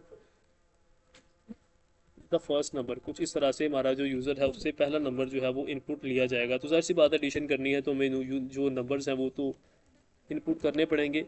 तो ये जो हमारे पास नंबर्स हैं ना वो हमें दे दिए जाएंगे। अब यहाँ पर 2 नंबर्स मैंने उसे दे दिए, तो वो मुझे उनका एडिशन जो है वो परफॉर्म करके देगा। The addition of 2 numbers is, तो यहाँ से मुझे जो है नंबर्स को ऐड करना है। नंबर्स को ऐड करने के लिए मुझे सिंपली num1 प्लस num2 इस तरह से अगर मैं लिख देता हूँ num2, तो मुझे इनकी जो एडिशन है वो मिल जाएगी। तो ये क्या करेगा, हमारे पास जो प्रिंट स्टेटमेंट है उसकी स्ट्रिंग के बाद में कॉमा लगाकर कुछ और लिखूँ तो वो भी मुझे उसी प्रिंट स्टेटमेंट के अंदर मिल जाता है। इसी वजह से मैं अपनी जो एडिशन है उसे परफॉर्म कर पाऊंगा। तो इसे मैं ऐसे करता हूँ, वैसे ना आपको रन करके दिखाता हूँ। यहाँ पर हमारे जो पाइथन इंटरप्रेटर होता है उसका हमारे पास फ़ायदा ये होता है कि अगर मैं इस चीज़ को यहाँ पर नहीं भी लिखूंगा, पहले अगर मेरा जो एडिशन का प्रोग्राम है ना वो यहाँ तक, अगर हमारा प्रोग्राम ठीक है तो वो यहाँ तक इसे रन करेगा, तो मैं इसे एडिशन को परफॉर्म कर सकता हूँ। तो अगर मैं 1 करूँ, वो कहता है फर्स्ट नंबर 5 किया, मैंने 6 किया, तो उसने मुझे 6 और 5 का जो सम है वो 11 रिटर्न कर दिया। ये देखिए, the addition of 2 numbers is 11। लेकिन अगर मैं सब्ट्रैक्शन की उसे बात करता हूँ तो यहाँ पर मुझे एरर मिल जाएगा, क्योंकि मैंने यहाँ पर सब्ट्रैक्शन को डिफाइन नहीं किया है। तो मुझे सिंपली इसको ना कॉपी करना होगा 4 मरतबा। इससे मैं क्या करूँगा, यहाँ पर सब्ट्रैक्शन लिख दूँगा। इसी चीज़ को मैं यहाँ से कॉपी करता हूँ, यहाँ पर पेस्ट करता हूँ, क्योंकि यहाँ पर मुझे सब्ट्रैक्शन फाइंड करनी है। और यहाँ पर सिंपली हमारे प्लस की जगह पर मैं माइनस कर दूंगा। इसी तरह से मुझे थोड़ा सा काम ही करना पड़ेगा और हमारा जो एक कैलकुलेटर है, एक सिंपल कैलकुलेटर, वो बन जाएगा। इसे मैं दोबारा फिर से इस मल्टीप्लिकेशन को यहाँ से कॉपी करता हूँ और यहाँ पर पेस्ट करते हैं कि यहाँ पर मुझे मल्टीप्लिकेशन दी जाएगी। अच्छा, यहाँ पर ना मुझे मल्टीप्लिकेशन के लिए स्टार का सिंपल यूज़, जो सिंबल है वो यूज़ करना पड़ता है, क्योंकि हमारी जो प्रोग्रामिंग लैंग्वेजेस है उनके अंदर हम क्रॉस का इस्तेमाल नहीं कर सकते। क्रॉस का मतलब जो है वो सिंपली आप जानते हैं कि वो उसके लिए हमें एक्स डायल करना होगा। तो जो एक्स है ना वो कोई ऑपरेटर नहीं होता, वो एक अल्फ़ाबेट होता है, इस वजह से हम उसे मल्टीप्लाई के लिए यूज़ नहीं कर सकते। तो मैं यहाँ पर रिवीजन करूँगा और यहाँ पर मुझे रिवीजन के लिए स्लैश जो है वो एंटर करना होगा। तो इस तरह से हमारे जो बेसिक ऑपरेशंस हैं वो हम परफॉर्म कर सकते हैं। तो उसके अलावा भी जितने मतलब हैं ऑपरेटर्स, उन सब के बारे में भी आप देख सकते हैं। तो मुझे आपको कॉन्सेप्ट्स वगैरह जो है वो क्लियर करने थे। अच्छा, मैं अब इसे रन करूँगा तो मुझे चारों जो चीज़ें हैं उनमें से मुझे कुछ भी मैं कर सकता हूँ। यहाँ पर अगर मैं आपको मल्टीप्लिकेशन करके दिखाऊँ तो मुझे फर्स्ट नंबर एंटर करना होगा, फिर सेकंड नंबर, तो उसकी जो मल्टीप्लिकेशन है वो मुझे मिल जाएगी। तो ये चारों चीज़ जो है वो आप परफॉर्म कर सकते हैं। अगर यहाँ पर मैं इसे एग्जिट करना चाहूँ तो मैं यहाँ पर 5 दबाऊँगा तो मुझे जो प्रोग्राम है वो एग्जिट कर जाएगा। तो यहाँ पर एक और चीज़ हम एंटर कर सकते हैं कि जैसे ही हमारा जो प्रोग्राम है वो एग्जिट करता है हमारे 5 की सूरत में, तो मुझे यहाँ पर लिखना होगा कि कुछ वही बात जो मैंने पहले वाले में लिखी थी, थैंक्स फॉर यूजिंग। तो ये ज़रा कुछ ना एक इस तरह से होगा, एक प्रोफेशनल वे में जैसे हम काम करते हैं कि हमें चीज़ों को अच्छा दिखाना है, तो वो चीज़ मैंने यहाँ पर इम्प्लीमेंट कर दी है। तो यहाँ पर आपने एक और चीज़ नोटिस की होगी कि जैसे जैसे हमारे पास हर बार वो मुझे ऑप्शन देता था चॉइस का, तो वो मुझे ये चीज़ जो है वो बार बार देता था। इसकी वजह यही थी कि मैंने पिछली बार में इस चीज़ को यहाँ पर इंक्लूड नहीं किया था लूप के अंदर, जो मैंने इस मरतबा आपको करके दिखाया। तो इस तरह से हमारे सिंपल कैलकुलेटर की मदद से आप अपनी जो कैलकुलेशंस वगैरह हैं उन्हें परफॉर्म कर सकते हैं।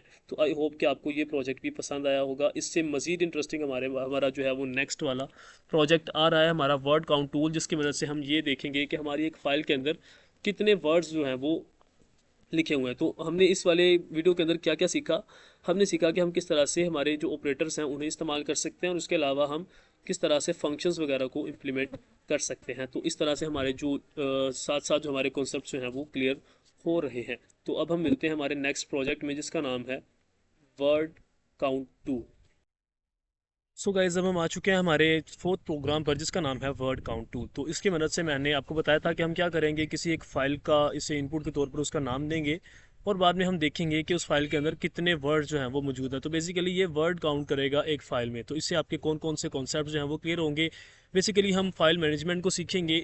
हमारा एक सबसे जो एक बेसिक टास्क होता है किसी फाइल को रीड करना, उसके बारे में हम देखेंगे। और उसके अलावा लूप्स वगैरह के जो कॉन्सेप्ट्स हैं ना वो हमारे इससे क्लियर होंगे। तो आई होप कि आप लोग इस प्रोजेक्ट्स वगैरह की जो सीरीज़ है इसे आप इन्जॉय कर रहे हैं। तो अब हमें क्या करना है, सबसे पहले हम वर्ड काउंट टूल को स्टार्ट करते हैं। हमें क्या लिखना होगा, इसके लिए भी एक फंक्शन लिखना होगा। अभी मेरे पास दो फंक्शंस होंगे, एक ऐसा कि जो वर्ड काउंट्स को करेगा, मतलब काउंट करेगा और उसके बाद वो रिटर्न कर देगा हमारे काउंट को, और बाद में एक दूसरा मैं फंक्शन बनाऊंगा जो कि उसे डिस्प्ले करेगा। तो बेसिकली हमारा जो डिस्प्ले वाला फंक्शन है ना वो हमारा मेन फंक्शन होगा जो इसे यूज़ करेगा। तो अभी हमें सबसे पहले वर्ड काउंट टूल का जो है वो एक कुछ इस तरह से हम फंक्शन का नाम लिखेंगे और यहाँ पर मुझे पास क्या करना होगा, फ़ाइल का नेम। तो मैं यहाँ पर अगर फ़ाइल का नेम पास करता हूँ तो ये उसी फाइल नेम के ऊपर ऑपरेट करेगा और उसके नाम वगैरह जो भी मतलब उसके अंदर वर्ड्स हैं उन्हें ये हमें देख कर देगा। तो यहाँ पर मुझे एक और चीज़ चाहिए, कोई एक फ़ाइल का नाम यहाँ लिख लेते हैं। एक फ़ाइल हमने बना ली जिसके अंदर कुछ डेटा जो है वो मौजूद होगा कुछ इस तरह से। तो इसको मैं कितने भी लाइंस वगैरह इसके अंदर लिख सकता हूँ, ये कोई प्रॉब्लम होने वाली नहीं है। तो मेरे पास ये होगी हमारी फ़ाइल। अब मुझे हमने हमारे जो वर्ड काउंट टूल है उसे इनिशियलाइज़ करना है। तो मुझे क्या करना होगा, सबसे पहले मैं क्या करता हूँ कि क्योंकि मुझे वर्ड को काउंट करना है तो एक इस तरह का वेरिएबल बना देते हैं जिसके अंदर मुझे वर्ड्स का जो काउंट है ना वो मिले। तो उसको हम ज़ीरो से इनिशियलाइज़ कर देंगे, क्योंकि बेसिकली हमारी जो वर्ड काउंट होगा वो ज़ीरो ही होगा। जब हम फाइल्स को रीड करना शुरू करेंगे तो उसके बाद जो हमारा वर्ड काउंट होगा ना वो चेंज होगा।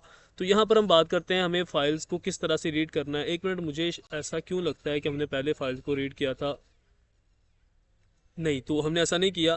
तो मुझे क्या करना होगा, यहाँ पर फाइल्स को मैं आपको बताता हूँ कि एक फ़ाइल को हम किस तरह से ओपन कर सकते हैं। तो यहाँ पर हमारे पास एक इस तरह का सेंटेक्स होता है जिसे हम शुरू करते हैं विद के साथ, इसको हम कहते हैं विद सेंटेक्स, किसी फाइल को ओपन करने के लिए। तो उसके बाद मुझे लिखना होगा ओपन, और इस तरह से ये जो पैरेंथेसिस है इन्हें लगा देना है। अब हमारी पैरेंथेसिस के अंदर हमें क्या पास करना है, हमें बेसिकली हमारी फ़ाइल का जो नेम है ना वो पास करना होगा जिस फाइल को हम ओपन करना चाहते हैं। तो हमारी ये जो स्टेटमेंट है ये क्या करती है, किसी फाइल को मुझे ओपन करके देती है। अब सबसे पहले जो होगा वो होगा फाइल का नेम, और उसके बाद आएगा एक इस तरह का, मतलब मैं बताऊंगा एक मोड में यहाँ पर पास करूंगा कि मैं इस फाइल को किस मोड में ओपन करना चाहता हूँ। जब भी मैं किसी फाइल को ओपन करता हूँ मुझे बताना पड़ता है कि मैं इसके साथ बाद में क्या करने वाला हूँ। तो अगर मुझे उससे रीड करना है सिर्फ, तो उसके लिए मुझे यहाँ पर ये देखें, पहले आप देखें यहाँ पर बहुत सारे मोड्स हैं हमारे पास। ये वी एस कोड ही में बता रहा है कितने सारे मोड्स हैं जिन्हें आप सिलेक्ट कर सकते हैं। तो मुझे सिंपली ये जो आर मोड है ना ये चाहिए था, क्योंकि मैं इसे रीड करना चाहता हूँ। तो यहाँ पर मुझे एक और चीज़ करनी होगी, यहाँ पर एज एफ या फाइल आप कुछ भी लिख सकते हैं, मैं इसे फाइल लिखता हूँ। एज फाइल लिखने का मतलब ये होगा कि बाद में हम इस फाइल को इस्तेमाल करने के लिए, या जो भी उसके ऊपर मैं ऑपरेशन जो है वो अप्लाई करना चाहता हूँ, उसे मैं इस फाइल नाम के वेरिएबल से एसेस करूँगा। तो यहाँ पर मैंने इसे कर लिया, ठीक है। तो ये इतना काम हो गया। अब ये क्या करेगा, यानी कि ये हमारे पास जो स्टेटमेंट है ना ये मुझे वो सारी जो फाइल है उसे ओपन करके देगी। अब मैं आपको बताता हूँ कि मैं सॉरी, अच्छा मैं आपको कह रहा था कि मैं बताता हूँ कि हम इस फाइल को किस तरह से यूज़ करेंगे। मैं पहले ये देखें कि मैंने क्या किया, एक और स्टेटमेंट मुझे लिखनी थी। मैं ना आपको बेसिक इसकी बता रहा हूँ। तो अगर मैं कुछ इस तरह से लिखूँ, फाइल डॉट रीड, तो जब हम फाइल को रीड करते हैं तो हम इस तरह से उसे रीड करते हैं। हमारे पास जो डेटा होता है एक हमारा इस तरह का वेरिएबल होगा जिसके अंदर हम फाइल डॉट रीड करके जितना भी हमारी फाइल का डेटा है उसे रीड करेंगे और बाद में उसे डेटा के अंदर स्टोर करवाएंगे। ये मैं सिर्फ आपको एक इसका मतलब बता रहा हूँ कि किस तरह से इस्तेमाल करते हैं, लेकिन हम अपने प्रोजेक्ट के लिए ये काम नहीं करेंगे। तो जब मैं प्रिंट करूँगा डेटा को, तो क्या होगा कि हमारी जो फाइल है उसका सारा डेटा मुझे प्रिंट करके दे दिया जाएगा। पहले मैं इस चीज़ को आपको करके दिखाता हूँ। तो मैं वर्ड काउंट को यहाँ पर कॉल करूँगा। जब इसे हम रन करेंगे तो हमें हमारी फ़ाइल का जो डेटा है ना वो हमें मिल जाएगा। आप यहाँ पर देखें, ये कोई प्रॉब्लम आई है, मुझे क्या करना है, यहाँ पर फ़ाइल का नाम भी देना होगा। तो मैं कुछ इस तरह से फ़ाइल का नाम देता हूँ। हमारी फ़ाइल का नाम है file dot T x T. तो जब भी आप फाइल का नाम देते हैं उसे आप इन्वर्टेड कोमा में देंगे, क्योंकि हमारा ये जो ओपन वाला है ना हमारा फंक्शन, ये फ़ाइल नेम को एज अ स्ट्रिंग ये इस्तेमाल करता है। तो मुझे क्या करना था, हाँ ठीक है, यहाँ पर मैंने फ़ाइल का नाम देकर इसे कॉल कर दिया। अब क्या होगा, ये देखिए यहाँ पर मुझे सारे का सारा जो डेटा था हमारी फ़ाइल का वो मिल चुका है इस तरह से। तो आई होप कि आप लोग इस चीज़ को समझ चुके हैं। तो इसे फिलहाल के लिए मैं क्या करता हूँ, इसे यहाँ से स्किप करता हूँ। हम देखते हैं कि हम किस तरह से हमारी जो फ़ाइल है उसे इस्तेमाल करेंगे हमारे वर्ड्स को काउंट करने के लिए। तो यहाँ पर मुझे क्या करना है, हमारी जो फाइल है ना उसके अंदर सारे के सारा मतलब जो रीड वाला डेटा है वो सारा का सारा वहाँ पर स्टोर कर दिया गया है। तो मैं क्या करूँगा, पहले यहाँ पर वही काम दोबारा से करते हैं। Data is equal to file dot read. तो हमारा जो सारा डेटा है फाइल का वो रीड करके इस वाले डेटा फंक्शन के अंदर चला गया। अब मुझे क्या करना है, मुझे जब भी किसी वर्ड वगैरह काउंट करने होते हैं तो मुझे यहाँ पर एक लूप लगानी होगी जो कि इन इस सारे डेटा में से हर एक लाइन को रीड करे, यानी ये आइट्रेट करे हर एक लाइन की तरफ। तो मुझे उसके लिए यहाँ पर लिखना होगा फॉर लाइन इन फाइल। तो यहाँ पर आप लाइन के जगह पर कुछ भी लिख सकते हैं, फाइल नहीं यहाँ पर डेटा लिखना है। तो अब आप क्या कर सकते हैं, यहाँ पर लाइन की जगह पर कुछ भी लिख सकते हैं। मैं सिर्फ ये बताने के लिए कि मैं इसे लाइंस की तरफ रेफर कर रहा हूँ इसलिए मैंने यहाँ पर लाइन लिखा। तो ये जो हमारी लूप होगी ना ये हमारी इस फोल्डर या क्या कह रहे हैं इस फाइल को, इसकी हर एक लाइन के लिए ये चलेगी, ठीक है। तो इसलिए मैंने यहाँ पर फॉर लाइन इन डेटा लिखा। पहली इटरेशन के अंदर जो लाइन है वो बराबर होगी हमारी ये पहली लाइन के, उसकी दूसरी इटरेशन जब होगी तो दूसरी लाइन, फिर तीसरी और चौथी, इस तरह से हर एक इटरेशन में हमारी ये जो लाइन वाला हमारा वेरिएबल है इसकी वैल्यू बदलती चली जाएगी। तो अब हम देखेंगे कि देखिए ये काम पहले वाला तो हो गया, ठीक है। तो इसके बाद मुझे क्या करना है, यहाँ से मुझे चाहिए वर्ड्स। तो वर्ड्स चाहिए, तो वर्ड्स के लिए मैं क्या करूँगा, line dot strip dot split. तो ये हमारा एक इस तरह का फंक्शन होगा जो कि हमारी इन लाइन में से हर एक लाइन के लिए जितने भी वर्ड्स हैं ना उन्हें काउंट करेगा, ठीक है। जब भी हमारे पास एक लाइन आएगी उसके अंदर जितने भी वर्ड्स हैं ये उनके लिए की काउंटिंग के लिए मैंने लिखा है। लेकिन हमारी ये वाली स्टेटमेंट है, इसका मतलब बेसिकली ये है कि लाइन के अंदर जितने भी स्पेसिस हैं ना शुरू के अंदर उन्हें भी ख़त्म करो, और जो भी उसके अंदर मतलब दरमियान में अगर वो है ना, मतलब मैं आपको इस तरह से दिखाता हूँ। ये देखें, अगर यहाँ पर कोई भी पहले स्पेस होगी हमारी लाइन के अंदर तो हमारा जो स्ट्रिप फंक्शन होता है वो क्या करता है, इसकी पहले वाली स्पेसिस को और उसके बाद वाली स्पेसिस सारी स्पेसिस को ये ख़त्म कर देता है ताकि कोई भी मतलब एक्स्ट्रा स्पेसिस इसके अंदर ना आए। इसी तरह से हमारा ये जो डॉट स्प्लिट मेथड है इसको मैंने ऐसे ही कॉल कर दिया। तो ये क्या करेगा कि जब भी हमारे पास ये इस तरह से एक स्पेसिंग आएगी हमारे वर्ड्स के दरमियान में, तो ये क्या करेगा, ये उनको हमारे इन दो भी ये जो भी हमारे पास है ना इस तरह से डेटा है, इसको ये एक लिस्ट के अंदर स्टोर करवा देगा। तो होगा क्या कि ये जब भी इसके अंदर कोई स्पेस आएगी तो ये उस वाले वर्ड को जो उससे पहले था एक लिस्ट के अंदर सेव कर देगा। तो ये हमें एक लिस्ट रिटर्न करता है जिसके अंदर ये सारे वर्ड जो हैं वो मौजूद होंगे। तो बेसिकली स्प्लिट का ये मकसद था। अब यहाँ पर मैंने कुछ भी नहीं लिखा तो ये स्पेस से उसे करेगा स्प्लिट, लेकिन अगर मैं यहाँ पर कुछ भी वर्ड लिख देता, कुछ ABC लिख देता, तो ये उस ABC की मदद से उसे स्प्लिट करता। मैं ऐसे करता हूँ, आपको ना इसको यहाँ से करके कमेंट आउट में आपको ये करके दिखाता हूँ कि ये चीज़ किस तरह से काम करती है। बेसिकली आप देखें कि अगर मेरे पास यहाँ पर दिस इज़ द, इसे मुझे स्ट्रिंग के अंदर स्टोर करना होगा। मैं आपको बताना चाहता हूँ कि हमारा ये जो है ना स्प्लिट मेथड किस तरह से काम करता है। तो अगर मैं यहाँ पर ऐसा करूँ, प्रिंट डेटा डॉट स्प्लिट, इसको मैं अगर एज अ स्पेस, एक स्पेस के साथ अगर करूँ यहाँ पर स्प्लिट, अगर मैं इसे प्रिंट करूँगा तो ये मुझे एक स्ट्रिंग जो है वो रिटर्न करेगा। स्ट्रिंग नहीं, एक लिस्ट रिटर्न करेगा जिसके अंदर ये सारे जो 4 वर्ड्स हैं ना ये मुझे दिए जाएंगे। मैं इसे आपको रन करके दिखाता हूँ।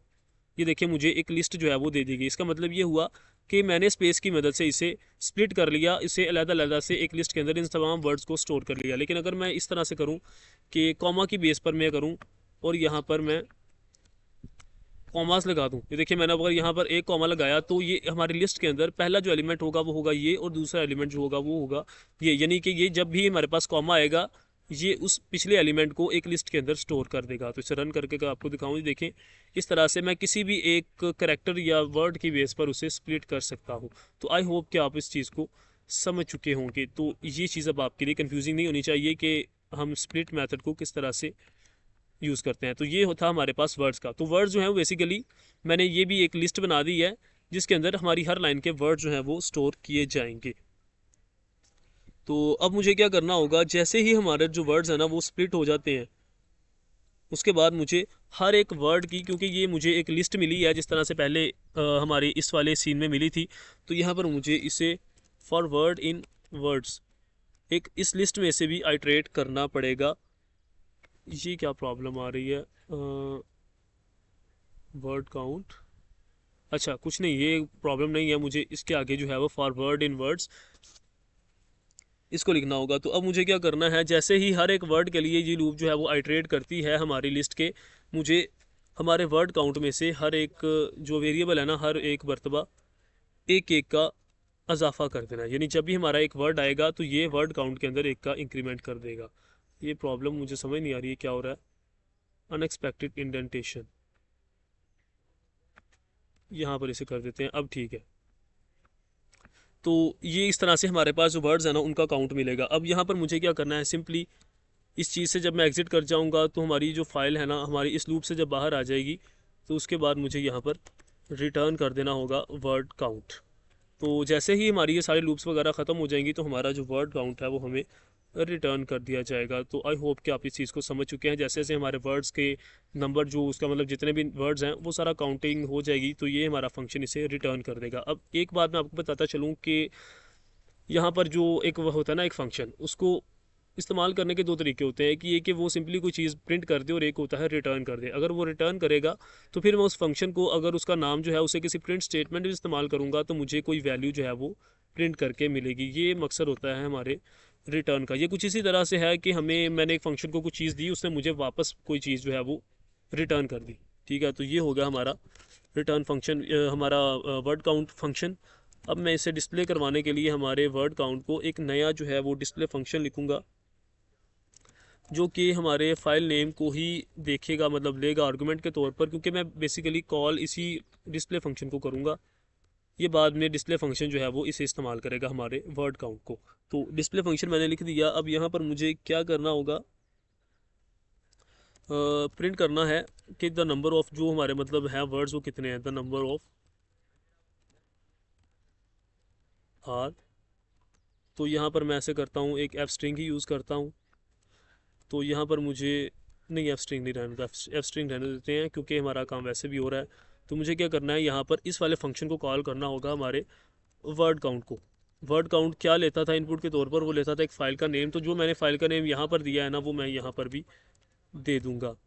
तो इस तरह से हमारा ये जो डिस्प्ले फंक्शन है ये भी कंप्लीट हो चुका है। अब मुझे क्या करना है, इसे इस्तेमाल करने के लिए मैं सिंपली डिस्प्ले लिखूँगा और हमारी फ़ाइल जो है उसका नाम यहाँ पर इनपुट के तौर पर उसे दे दूँगा। तो ये हो गया हमारा डिस्प्ले फंक्शन। अब इसे रन करके दिखाता हूँ मैं आपको कि कितने वर्ड्स हैं हमारी फ़ाइल के अंदर। तो आप देखें कि the number of words are 76। कुछ प्रॉब्लम है आई थिंक सो। फाइल के अंदर इतने वर्ड्स तो नहीं है, 5 6 4 24 वर्ड्स आने चाहिए थे। यहाँ पे कुछ एरर है, उससे देखते हैं। सो मैंने यहाँ पर प्रॉब्लम देखी। मैंने इसीलिए इस चीज़ को आपको कहा था कि प्रॉब्लम्स आएंगी, हम देखेंगे कि हम किस तरह से उन्हें टैकल कर सकते हैं। तो मैं बताता हूँ कि हमारे पास बेसिकली एरर क्या था।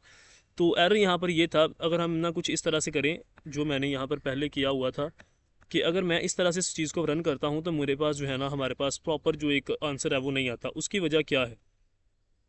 उसकी वजह ये है कि जब मैं किसी फाइल को रीड करके डेटा के अंदर स्टोर कर देता हूँ तो क्या होता है कि हमारा वो जो डेटा है ना, वो हमारे फ़र्ज़ करो मैंने इस तरह से ये सारी लाइंस लिखी हैं, तो इस सारी को इस तरह से एक लाइन की सूरत में नहीं रहने देता, बल्कि उसे एज ए एक स्ट्रिंग में कन्वर्ट कर देता है। तो जब हम स्ट्रिंग्स के अंदर देखते हैं अपना डेटा को, बाद में जब हम उसके अंदर से लूप इस तरह से करते हैं हर एक लाइन के लिए, तो वो लाइन जो है वो नहीं बनती, क्योंकि उसके अंदर जो सारा था ना डेटा, वो सारा एक स्ट्रिंग की सूरत में हो चुका था। तो फिर हम लाइन बाय लाइन उसे रीड नहीं कर सकते। तो यहाँ पर मेरे पास दो सोल्यूशंस हो सकते हैं। एक ये कि मैं क्या करूँ, data is equal to data dot split lines, इस तरह से एक फंक्शन जो है ना वो यहाँ पर बनाऊँ। तो ये क्या करेगा, हमारी जो लाइंस हैं उन्हें प्रॉपर जो है वो मतलब लाइंस के अंदर उसे कन्वर्ट कर देगा। ये हो गया हमारा पहला सोल्यूशन। ये देखिए आप, हमें जो एक्चुअल नंबर ऑफ वर्ड्स है ना वो मिल चुके हैं। अब दूसरा सोल्यूशन मेरे पास यहाँ पर क्या हो सकता है इस चीज़ को ही करने का, कि मैं ये भी कर सकता हूँ कि इस चीज़ को यहाँ से कमेंट आउट कर दूँ और यहाँ पर simply for line in file अगर मैं करूँगा तो मुझे रीड करने की फ़ाइल को ज़रूरत नहीं पड़ेगी। हमारी वो जो लाइंस है ना वो ऑटोमेटिकली हमारी इसी फाइल में से रीड होना शुरू हो जाएंगी। तो ये थे हमारे पास प्रॉब्लम और ये थे हमारे पास उसके सॉल्यूशंस। तो आई होप कि आपको इस चीज़ की समझ आ चुकी होगी। देखिए आप यहाँ पर नंबर ऑफ़ वर्ड्स जो हैं वो दोनों तरीक़ों से हमें ठीक मिल रहे हैं, जो कि अब कोई प्रॉब्लम हमारे लिए नहीं होनी चाहिए। तो जब हम ये कर रहे थे पहले वाले मेथड से, जब हमने स्प्लिट लाइंस नहीं किया था या इस तरह से लाइन इन फाइल्स नहीं किया था, तो वो क्या कर रहा था, हमारे हर एक जो एक स्ट्रिंग चूँकि बन चुकी थी तो उसे करैक्टर बाय करैक्टर जो है वो रीड कर रहा था। इसी वजह से हमारे पास ये जो नंबर ऑफ़ करैक्टर्स है ना, अगर आप इन्हें देखें तो ये 76 ही होंगे। मैं अब इसे काउंट करने के लिए नहीं बैठूंगा, मुझे यकीन है कि 76 होंगे। तो यही बेसिकली हमारा काम था कि हमने हमारे नंबर ऑफ़ वर्ड्स को काउंट करना था, जो कि हमने इन दो तरीक़ों की मदद से कर लिया। तो आई होप कि आप लोगों को ये चीज़ जो है वो बिल्कुल क्लियर हो चुकी होगी। तो अगर आप लोग इस चीज़ को पसंद कर रहे हैं, आपको मज़ा आ रहा है ये करने का, आपको कॉन्सेप्ट जो है वो समझ आ रहे हैं, तो आप क्या करें कि आप इस वीडियो को लाइक करें और मेरे इस चैनल के ऊपर जो और वीडियो पड़ी हुई है ना पाइथन की, उसे आप लाजमी देखें, क्योंकि उससे आपके तमाम जो कॉन्सेप्ट्स हैं, यहाँ पर तो मैं लिस्ट आपको समझा रहा हूँ, वहाँ पर टपल्स भी हैं, डिक्शनरी भी है, इस तरह के और भी कॉन्सेप्ट्स हैं, वो भी आप वहाँ पर जाकर क्लियर कर सकते हैं। तो अब हम नेक्स्ट प्रोजेक्ट में मिलेंगे, हमारा वर्ड वेब स्क्रैपर, जिसकी मदद से हम देखेंगे कि हम ऑनलाइन किसी एक लाइब्रेरी को किस तरह से इंस्टॉल करके यूज़ कर सकते हैं। इस वेब स्क्रैपर के ऊपर भी आई होप कि मैं एक कंप्लीट एक कोर्स बनाऊंगा कि आप वेब को किस तरह से स्क्रैप कर सकते हैं, लेकिन यहाँ पर एक छोटा सा डिमॉन्स्ट्रेशन हम देंगे आपको इस चीज़ का। सो गाइस, अब हम आ चुके हैं हमारे लास्ट और फाइनल प्रोजेक्ट के ऊपर, हमारा 5वां प्रोजेक्ट, जिसके अंदर हम वेब स्क्रैपिंग को जो है वो परफॉर्म करके देखेंगे। अब यहाँ पर एक हमारे वर्ड कंट्रोल के अंदर एक चीज़ थी जो मैं आपको बताना चाहता था, कि यहाँ पर अगर मैं स्ट्रिप फंक्शन को ना भी लिखूँ तो भी हमारा काम चल जाएगा, क्योंकि स्ट्रिप फंक्शन जो है वो भी बेसिकली हमारी स्पेसिस की मदद से उसे मतलब स्पेसिस को रिमूव करता है। लेकिन अगर हम स्प्लिट से ही उस काम को करेंगे तो हमें वही जो हमारा काम था ना, यानी ये हमारे जो वर्ड्स थे हमें अलग-अलग करने थे, वो हमें स्प्लिट की मदद से भी अचीव हो जाएगा। तो मुझे एज सच स्प्लिट हमारे जो स्ट्रिप फंक्शन था उसे यूज़ करने की ज़रूरत नहीं है। हम वापस आते हैं हमारे वेब स्क्रैपर पर। तो ये बेसिकली क्या है, ये किस तरह का हमारे पास प्रोग्राम है जो कि क्या करेगा, वेब में से मतलब वेबसाइट कोई भी हो उसमें से हम कोई एक स्पेसिफिक डेटा जो है वो फैच कर सकते हैं, उसे हम अपने प्रोग्राम की मदद से प्रिंट कराकर हम दे सकते हैं। जब भी मैं अपनी किसी वेबसाइट का वहाँ पर यूआरएल दूंगा, तो ये हमारी जो भी मैंने यहाँ पर फंक्शनलिटी से प्रोवाइड की है, उसकी मदद से हमारा जो स्पेसिफिक डेटा होगा हमें वो निकाल कर देगा। तो यहाँ पर मैं क्या करूँगा, एक हमारी न्यूज़ वेबसाइट होगी, उसमें से जो हेडलाइंस है ना वो मैं आपको प्रिंट करके दिखाऊंगा, कि जब भी मैं इस प्रोग्राम को रन करूंगा एक ख़ास यूआरएल देकर, तो हमें वहां से जाकर हमारे वेबसाइट के ऊपर से हर एक न्यूज़ हेडलाइन को नहीं देखना पड़ेगा। ये हमें वही जो चीज़ें हैं वो यहाँ पर फैच करके एक तरतीब के साथ दे सकता है। तो मुझे क्या करना होगा इस काम के लिए, कुछ टूल्स का इस्तेमाल करना होगा, कुछ एक्सटर्नल लाइब्रेरीज़ का, यानी कि कुछ इस तरह का कोड जो कि किसी दूसरे डेवलपर ने लिखा है लेकिन हमें वो इंटरनेट से मिलेगा, हमें वो बिल्ट इन पाइथन के अंदर नहीं मिलेगा। तो हमारे पास जो लाइब्रेरी है उसका नाम है ब्यूटीफुल सूप 4। तो ये लाइब्रेरी मेरे पास पहले से इंस्टॉल थी लेकिन मैंने इसे अनइंस्टॉल किया इस ट्यूटोरियल के लिए, ताकि मैं आपको बता सकूं कि हम किस तरह से इसे करेंगे। तो यहाँ पर ब्यूटीफुल सोप 4 पिप इंस्टॉल ब्यूटीफुल सोप 4 अगर इस तरह से आप लिखेंगे तो आपको ये जो लाइब्रेरी है ये मिल जाएगी। पिप इंस्टॉल का मकसद ये है कि हम एक पिप जो है वो पैकेज मैनेजर है हमारे पाइथन का, जिसकी मदद से हम किसी भी लाइब्रेरी को इंस्टॉल करते हैं। अब आप इसको इस तरह से लिखेंगे तो हमारी ये जो है ना ब्यूटीफुल सूप 4 ये इंस्टॉल होना शुरू हो जाएगी। देखिए आपने यहाँ पर सक्सेसफुली इंस्टॉल्ड सूप 4। तो अब इसके लिए एक और हमें चीज़ चाहिए, वो है रिक्वेस्ट, जो कि हमें वेब की जो रिक्वेस्ट है वो करने में मदद देगी, ताकि हम किसी वेबसाइट से जो डेटा है ना वो रिक्वेस्ट कर सकें। तो ये काम भी हमने कर लिया। अब हमारा जो बेसिकली ये चीज़ जो है वो हो चुकी है। अब हमें हमारे प्रोग्राम की तरफ चलना होगा। इसे सबसे पहले रिक्वेस्ट को इम्पोर्ट करते हैं ताकि हम इसे प्रोग्राम के अंदर यूज़ कर सकें। और उसके बाद आपको यहाँ पर क्या लिखना है, from BS4 import beautiful soup, कुछ इस तरह से। तो ये चीज़ें आपको याद करने की ज़रूरत बिल्कुल भी नहीं है। आपको इसकी डॉक्यूमेंटेशन जो है वो ब्यूटीफुल सूप की, उसके ऊपर ये सारी चीज़ें जो है वो मिल जाएंगी। तो मुझे क्या करना था, इसे सिंपली इस स्टेटमेंट की मदद से इंपोर्ट करना है। अब मुझे क्या करना है, मैं क्या करूँगा, इस चीज़ को करने के लिए एक फ़ंक्शन लिखूँगा।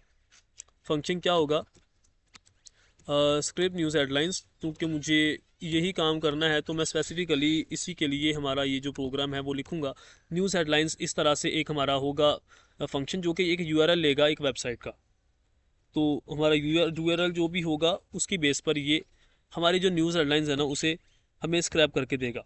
तो मुझे इसके अंदर क्या करना होगा, एक URL देना है। अब मुझे क्या करना है, यहाँ पर हमें चाहिए हमारे URL से जो रिस्पॉन्स, उसे मैं एक हमारे वेरिएबल के अंदर स्टोर करूँगा। ये वेरिएबल किस तरह से काम करेगा, ये रिक्वेस्ट मॉड्यूल को इस्तेमाल करेगा, रिक्वेस्ट डॉट गेट। तो ये बेसिकली इसका एक फंक्शन होता है। इसके बारे में आपको ये सोचने की ज़रूरत नहीं है कि ये जी बहुत कोई मतलब क्यों हो रहा है, ये उसका एक मेथड है जिसे हम इस तरह से यूज़ करेंगे। तो इसके बारे में आपको मैंने बताया कि इसकी जो डॉक्यूमेंटेशन है ना वहाँ पर आपको इसके बारे में सारी डिटेल मिल जाएगी। लेकिन अगर आप उसे ना भी देखें, सिंपली इसी चीज़ को आप देखें तो भी आपका जो काम है वो हो जाएगा।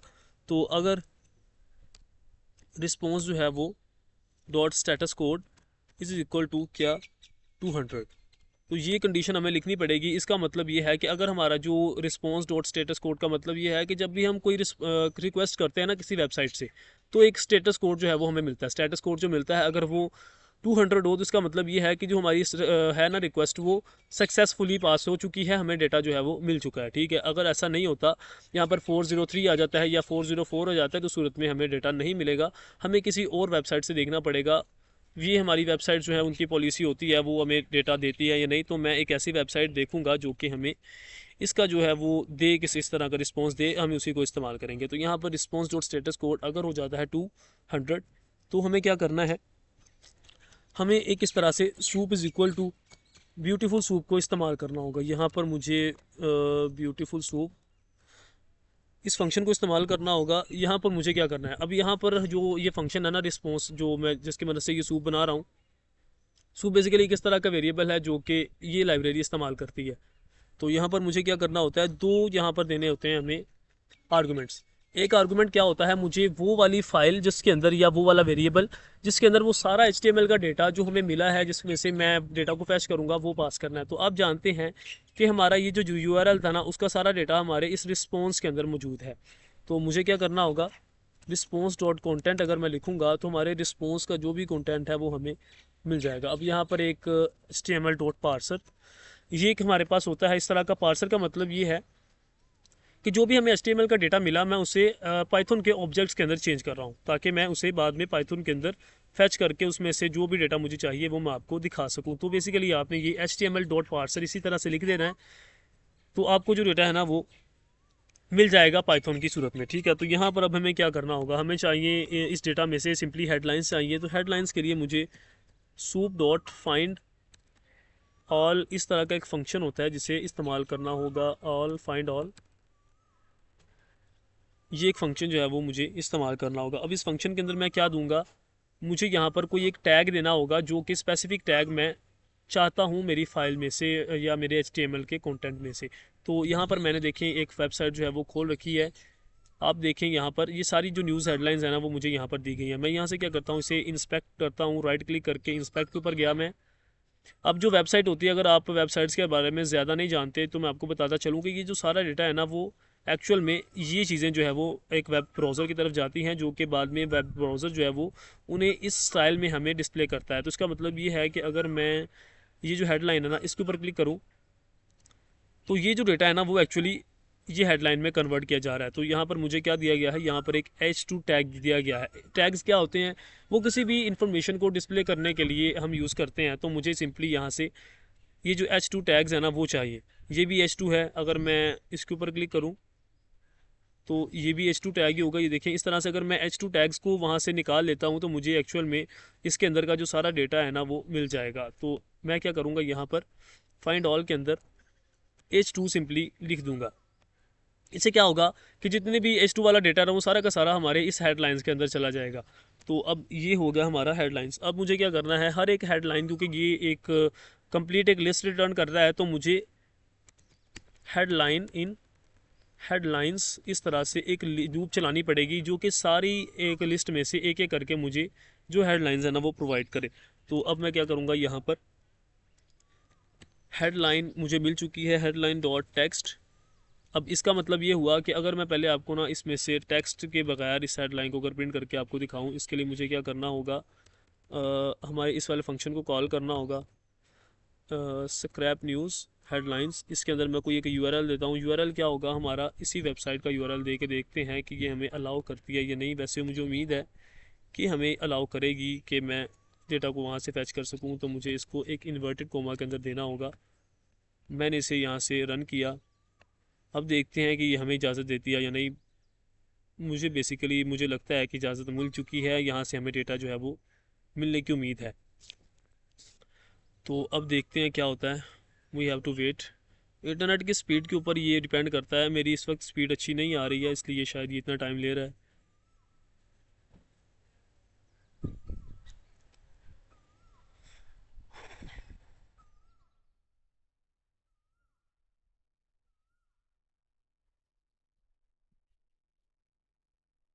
तो हम देख सकते हैं कि यहाँ पर मुझे सारे का सारा जो डेटा था ना, ये देखें H2 वाले जितने भी हमारे पास टैग्स थे वो सारे के सारे उस पेज में से मुझे रिटर्न कर दिए गए। थोड़ा सा इसने टाइम लिया, लेकिन आई होप कि आप लोगों को कोई प्रॉब्लम नहीं होगी इससे। ये देखिए, इस तरह से H2 टैग्स के अंदर जितना डेटा था वो मुझे मिल चुका है। लेकिन यहाँ पर प्रॉब्लम है, मैं ये नहीं चाहूँगा कि मैं अपने प्रोग्राम की मदद से कि H2 टैग्स जो है वो डिस्प्ले करवाऊँ। इसलिए मुझे यहाँ पर हेडलाइन डॉट टेक्स्ट इस तरह से लिखना होगा, ताकि मैं उसके अंदर का टेक्स्ट यानी कि ये वाला जो डेटा था जो मुझे बेसिकली चाहिए वो यहाँ से फैच कर सकूँ। इसके लिए मैंने यहाँ पर डॉट टेक्स्ट जो था ना वो यहाँ पर लिखा। तो अब मुझे उसके अंदर का जो टेक्स्ट है ना वो मिल जाएगा। अब यहाँ पर एक कोई प्रॉब्लम्स वगैरह हो सकती हैं, अगर यहाँ पर इसके शुरू में कोई भी स्पेसिंग आ रही हो तो मैं उसे क्या करना है, यहाँ से स्ट्रिप करना है। तो मैं उसे यहाँ से स्ट्रिप करूँगा ताकि शुरू और आखिर वाली कोई भी अगर एक्स्ट्रा स्पेस है ना वो मैं वहाँ से निकाल सकूँ। ठीक है, तो ये काम हो गया। अब अगर ऐसा नहीं होता, यानी मुझे if response is equal to status code, अगर ऐसा नहीं होता, यहाँ पर कोई और आ जाता है रिस्पॉन्स, यानी वो जो हमें हमारी वेबसाइट है वो हमें इजाज़त ही नहीं देती हमारे डेटा की, हमारे डेटा को वो वहाँ से फैच करने की, तो मैं ये काम यहाँ पर लिख सकता हूँ कि failed to access the web page. तो ये चीज़ इसने मुझे अच्छी सजेस्ट की थी, तो मैं इसे एज इट इज़ लिख दूँगा। मैंने अपने पाइथन के ट्यूटोरियल के अंदर ये चीज़ें भी बताई हैं कि ये जो हमारे पास सजेशंस वगैरह आ रही थी ये किस वजह से आ रही थी, तो उसे देखना आपके लिए बहुत ज़्यादा बेनिफिशियल होगा। अच्छा, ये हमारे पास प्रोग्राम हो चुका है। अब मुझे क्या करना है, मैं अगर दोबारा फिर से इसे रन करके आपको दिखाऊं, रन करने से पहले मैं क्या करूँगा, इस चीज़ को डायनामिक बना दूंगा ताकि मैं अपने प्रोग्राम को एक जो है ना यूआरएल दे सकूँ, उसकी बेस पर वो जो हमारे पास डेटा है ना उसे फैच करके हमें दे। तो मुझे क्या करना होगा, इस तरह से URL is equal to input enter the URL to fetch headlines. तो कुछ इस तरह से मैं कह सकता हूँ। अब मेरा यूआरएल जो है ना वो हमारा ये वाला जो वेरिएबल है वो मैं इसके अंदर पास करूँगा। तो मुझे इसको यहाँ से कॉपी कर लेता हूँ, मैं इस वेरिएबल को यहाँ से लेकर यहाँ तक मैंने कॉपी किया, इसको मैं यहाँ से निकाल देता हूँ। तो यहाँ पर मैं क्या करूँगा, बेसिकली इस वेरिएबल को ही पास कर दूँगा। तो जैसे ही हमारा यूज़र जो है वो कोई वेरिएबल देगा, ये इसके अंदर पास हो जाएगा और उस हिसाब से हमारा काम जो है वो होगा। तो इसे मैं रन करता हूँ। देखिए, उसने मुझसे वेरिएबल मांगा, तो मैंने यहाँ पर पूछा, जो भी मतलब उसने मुझे कहा कि यूआरएल दे दो, तो मैं यहाँ पर यूआरएल अगर प्रोवाइड करूँगा, राइट क्लिक करके मैंने इसे कॉपी अगर किया हो तो मैं यहाँ पर पेस्ट कर सकता हूँ। अब अगर मैं एंटर करूँ तो मुझे एक लाइन के अंदर जो है ना वो सारे का सारे जो हेडलाइंस हैं वो मिल चुकी हैं। आप यहाँ पर देखें सारा HTML का कंटेंट जो है वो जा चुका है। अब हमें एक तरतीब के साथ ये इस तरह से Putin set to remove Russian defence minister Shoigu, जो भी मतलब लिखा हुआ है, देखें स्पेन सोशलिस्ट विद, इस तरह से मुझे एक लाइन के अंदर सारे का सारा डेटा जो है वो मिल चुका है। तो इस चीज़ को ज़्यादा से ज़्यादा मतलब खूबसूरत करना हो तो वो सारा काम मैं कर सकता हूँ, लेकिन मैं ज़्यादा इस चीज़ को नहीं देखूंगा क्योंकि मैंने आपको एक कॉन्सेप्ट समझाना था जो कि मैं समझा चुका हूँ। आई होप कि मैंने आपको ये सारी जो चीज़ें थी ना वो एक अच्छे तरीके से करवाई, सारी बेसिक्स वगैरह जो है वो आपकी क्लियर हो चुकी हैं। मैंने इसको एज इट ऐसे नहीं किया कि मैं लिखता चला जाता और आपको इसका मतलब ना बताता। मैंने हर एक चीज़ को ज़्यादा से ज़्यादा डिफाइन करने की कोशिश की है। तो आई होप कि आपको ये चीज़ जो है ये हमारी वीडियो ये पसंद आई होगी। अगर आप इस तरह की ज़्यादा से ज़्यादा इंटरेस्टिंग जो वीडियोज़ हैं वो देखना चाहते हैं तो चैनल को सब्सक्राइब कर लेना। आई होप कि मुझे ये बताने की ज़्यादा ज़रूरत नहीं है। वीडियो को लाइक ज़रूर करना और कॉमेंट्स वगैरह किया करो यार, पता चले कि आपको अच्छी लगी हैं वीडियोज़ या नहीं। तो अगर आप लोगों की कोई सजेशंस हैं तो वो भी आप मुझे दे सकते हैं, मैं इंशाल्लाह उस पर ज़रूर अमल करूँगा। तो आई होप कि आपको ये वीडियो जो है वो पसंद आई होगी। तो मिलते हैं हमारी नेक्स्ट इससे भी ज़्यादा इंटरेस्टिंग वीडियो में। तब तक के लिए अल्लाह हाफिज़।